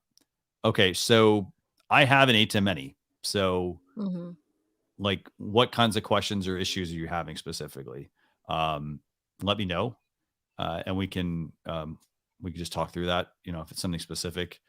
There's a lot of, I personally have my 8-to-many running into my computer, and then I have my audio is separate through a mixer. So I'm not running the audio into the 8-to. So I'm running them separate, but again, I'm also just streaming them. So that's something to maybe consider. I don't know how you have it set up, but just to let me know. And if you don't get on before we end up ending the session, just feel free to direct message me and I'll help. But okay, so let's bring on Darren. Darren says he's got a question or he wants to leave a comment. Hold on 1 second, real quick before I bring Darren in. So Steve says he's trying to play YouTube's videos while streaming. Yeah. Ooh. So the ATEM can't play YouTube videos. It's primarily just the switcher aspect. It can bring in, I know that it can bring in still images, but I think the only way you can make it play videos is through some workarounds, like maybe plug into another laptop and then bring that potentially in. There could be, I'm guessing there, if it were me, I would run it through the mixer and let the mixer handle everything. Yeah. But let me know about is the echo issue then coming from the YouTube video? Because then it sounds to me like, okay, do we have headphones plugged in? Is the mic open or something like that? But just let us know. Okay, so let's bring in Darren. Hi, guys. Okay, so you're trying to play a YouTube video while streaming. Why wouldn't you just bring that up as a video share with audio? So if I wanted to play YouTube, which I do all the time, I just bring it up as a shared video with audio, put it in your stream, no problem. Okay, going to make this quick. Thanks for using my favorite word, serendipity, earlier. I love it. Mic budget. If you're spending a couple of $100 on a microphone, the thing to do is quick. Okay, this is the webcam thing. Okay, this Shure microphone. Yes, let's talk. This is an MV7. It's USB and XLR. with the USB, get to the XLR in the future, but that's a future mic. Costs a little more, but you're not going to replace that thing anytime in the near future. The choice for audio interface. This is the Audient Evo 4. It will automatically set your input levels for you. Most of you will make your mistakes there. If you have this, it will automatically set levels. You'll sound good. A lot of the other devices are just as good, but this one offers that particular ease, which makes it a better one for the use for the newbie. So that's the one I suggest for that. Webcams. IRIUN cam. It's also for Mac. It lets you use 4 cameras at a time. Old Android or iPhone units you got lying around, you know that's what I use. That's a good suggestion. The Audient, by the way. Yeah, I like the Audient suggestion because the Audient 4 in US dollars, by the way, $129. Good stuff and high quality. Yeah. Okay, SM58 is all I'm talking on now. I got rid of the expensive mic and I'm using a $100 microphone. I wanted you to hear it. So it's not about the microphone. So what's that connected to though? So you got the 58. What are you connecting it to? An audio interface. Now I would just say by the Evo, I have a Yamaha Steinberg 4-input piece of blah blah blah. And it's that thing. No matter what it is, basically, just get a decent one. You're good. Sorry. Polar patterns. Your microphones you're going to buy will either be omnidirectional, means they're going to pick up everywhere, or something called cardioid or supercardioid. That's the shape of the heart. It's going to pick up better in one direction specifically. That's what you want to lock out others. If you have the round pattern, you're going to pick up everything. That's called omnidirectional. And typical mics will only have 2 patterns. Some have a figure 8 pattern where they pick up in 2, but that's getting technical. Just use supercardioid or cardioid mics. Point them straight at. Always talk into the label. That's just a microphone standard. It's too bad they didn't think about it, but talk into the label. Test rent at the music stores. Microphones rent for dollars a day, $15 or $20 a week, so you can try it out. Shotgun mics are very good for this. Revolving credit, no, or don't. It's up to you. But I'm cheap, remember that. And I have revolving credit at the music store and have a $20 or $30 payment on some piece of equipment every month. And that's how I slowly get all my equipment. Now, it's not the smartest thing. If you have money, go ahead and buy if you want to buy. But if you don't, and you can only throw $10 or $20 at it a month, that's one way of doing it. That is it. That covers everything for me. Thank you so much for having me back. Thank you. Quick question, actually. So, so the SM58, fantastic. So what's the other mic you use? The other one you were using earlier?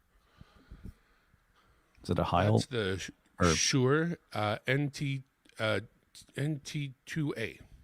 Okay, perfect. Okay, so you got that. And then also, I know some people in the comments have said the Samsung Q2U. I mean, that's like $100 mic. Nice. I think it's about $100. Again, USB and XLR as well. And can you talk about just real quick while Leticia's getting ready for the giveaway? By the way, so can you talk quickly about the USB and XLR options? Like, for example, why should somebody like if somebody goes buys USB? And let's say it's $100 mic, should they buy a $100 USB mic, or should they be looking for something that has that dual input USB and XLR, or should they try to jump to the XLR? It depends on where your budget is starting. If you got the money to get an interface and an XLR only microphone and you want one, and you're going to be serious about this, like how serious, I don't know. You got to figure that out for yourself. But the XLR microphone will never be a bad investment. But when you have something like this, you really have the best of both worlds. The USB will get you started without having to buy that audio interface. And the XLR on this microphone is good, very good. It's like an SM7B, which is like a $400 microphone. This is so close to that. The one that you see Joe Rogan use in his podcast studio looks very similar to this. It's not the same, but it's so close. You're getting 98% of that microphone. There's no reason not to go ahead with something like this. And having that USB means you're starting today with good audio from a really reputable company that knows about microphone audio. And having that XLR there makes all the difference for the future. Now, the Samsung, I love Samsung. They're very inexpensive. for what they provide and a very high quality product. That Samsung with the USB-N XLR, and it has a way to plug in headphones too for zero latency, meaning no lag listening. Excellent product. No qualms about you starting out with something like that. It's about budget at that point. If it's $100 budget, Samsung. If it's a more of a budget and a look to the future, this Shure microphone, and then add an audio interface afterwards. And one that has automatic level setting is good for most of you. So Evo 4 and all that stuff is top notch, top notch. You sound as good as anybody with that equipment, but you've spent money. So budget first, stream, whichever budget you're in, start streaming now. And that's, yeah, absolutely. I'm getting tired of holding this microphone. I'll tell you right now, though. Well, and that's where having a mic stand, for example, is a good investment in equipment, because then it's something that, like, you know, it's not going to be it's not going to be on your screen like this. It's not going to, it's going to need to be moved up and down and moved into the right places. Maybe raise it up each time and so forth. But it is going to help overall, because it's going to make it easier. Whatever you just changed, by the way, I picked up a lot of noise there. Sorry about that. So, but what I wanted to get at real quick with that is just the fact that with mics, I mean, you're going to want to test out different mics. And you're going to hear me say this all the time. Go to Guitar Center, check out the different mics that they have, and just think about the long-term investment as well. Like, if you're buying a mic and you're like, oh, I'm just doing live streaming, then don't forget, you can also use your mic for podcasting. You can also use it for video tutorials, online courses. So if you're like, hey, how do I monetize this? That's a good way to, like, to use it to build other things.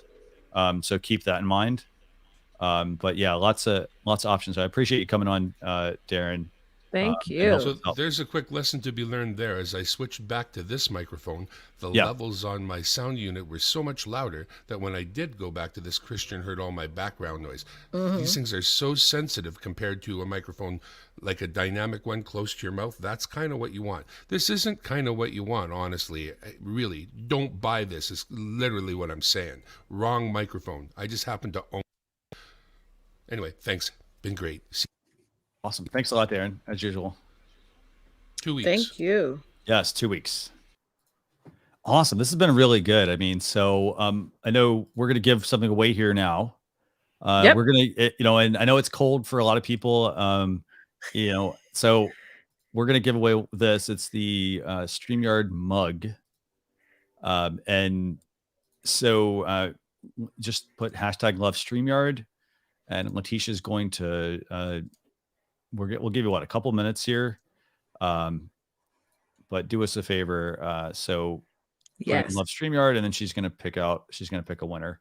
And all the people who put in our StreamYard, I already have your names in. So, okay, let me pick up. And let me let you do that, and then let me just run through a couple of things real quick here. Got it. So for example, the next show for this show is going to be on, let me see, I think it's the 26th. Yeah. So I've got a couple of important dates, because we're making a small tweak. So this is going to be, let's see. So on the StreamYard channel, so the first thing we're going to do is, if you want your YouTube channel reviewed, join us next Saturday. So basically, we're the same time this was next week. We're going to do this once a month, YouTube channel reviews, where you're able to come on and we'll have a couple of people reviewing your YouTube channel, making recommendations on, channel art, maybe the channel name, how you can set up that front, basically the storefront for your YouTube channel. And I don't mean storefront as in like buying things. I mean the storefront as in what's the first impression people get when they see your YouTube channel. What links are you sending them to and all that sort of stuff. Because I bet a bunch of you are probably saying, hey, go connect on my social media channels. Well, if you don't have a lot of subscribers and you're driving them off of social media, off to social media, not exactly the best thing, but I've got some great people that will be helping for that. In addition to that, this show is going to be, so the next episode of live stream reviews is going to be the 26th of February at 12 p.m. Eastern Standard Time. That's going to be in 2 weeks, and it's gonna be Leticia and myself as usual. And we want you to bring your questions. And I really liked what we did today, where we had Karen came on, for example, and she talked about, like, she shared her microphone, and we were able to sort of dissect that microphone while helping her improve that, learn more about her environment. And we also had we had some other individuals come on as well, and we were also able to offer them some sound panel recommendations. So thanks a lot to all of our viewers who made some fantastic recommendations. So Leticia, are you ready, or do you need some time? One more name I'm going to add. Okay, cool, very cool. And I'm going to share my screen, and we're going to get started. Yeah. So what tool are you using, by the way, to share your screen? I'm using Wheel of Names. Okay, Wheel of Names, yeah. And we'll show you how this works here. And again, this is where if you're running a live stream, you have to remember, we talked about this at the beginning, right, Leticia, about Yes, we did. not adding distractions. So for example, it's easy to run a giveaway if you got 2 people, and hey, we've talked beforehand, we know exactly how this works. This is what, the 7th episode?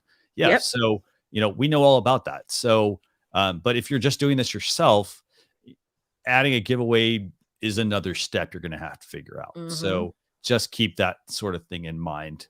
But let's do this. Let's go ahead and share Leticia's screen here and let her do a Wheel of Names. Remember, the winner's going to get a StreamYard mug, and I'll have you private message me that information as well afterwards. All Whenever right. you're ready, Leticia. I can spin. Spinning now. Ooh. Wish I could zoom in on this. Hopefully it tells me who the winner is. Joey. Joey.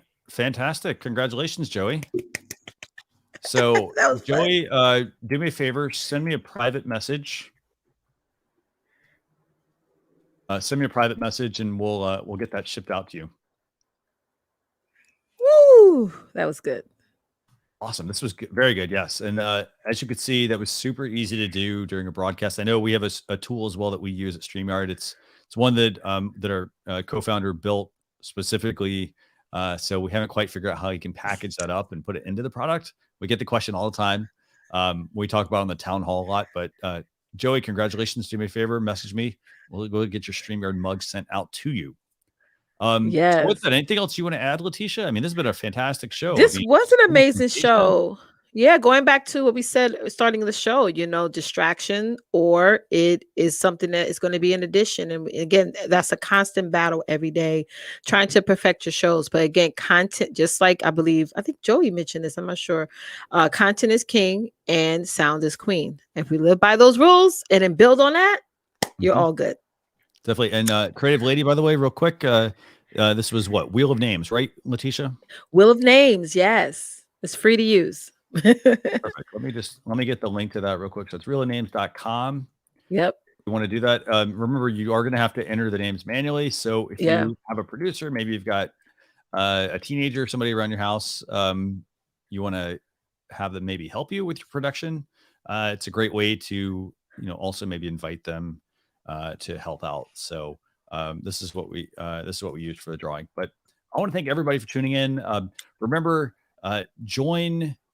If you want your YouTube channel review, join next Saturday, 12 p.m. Eastern Standard Time on youtube.com/StreamYard. And then in 2 weeks, so February 26th, be sure you join us again for another live stream reviews.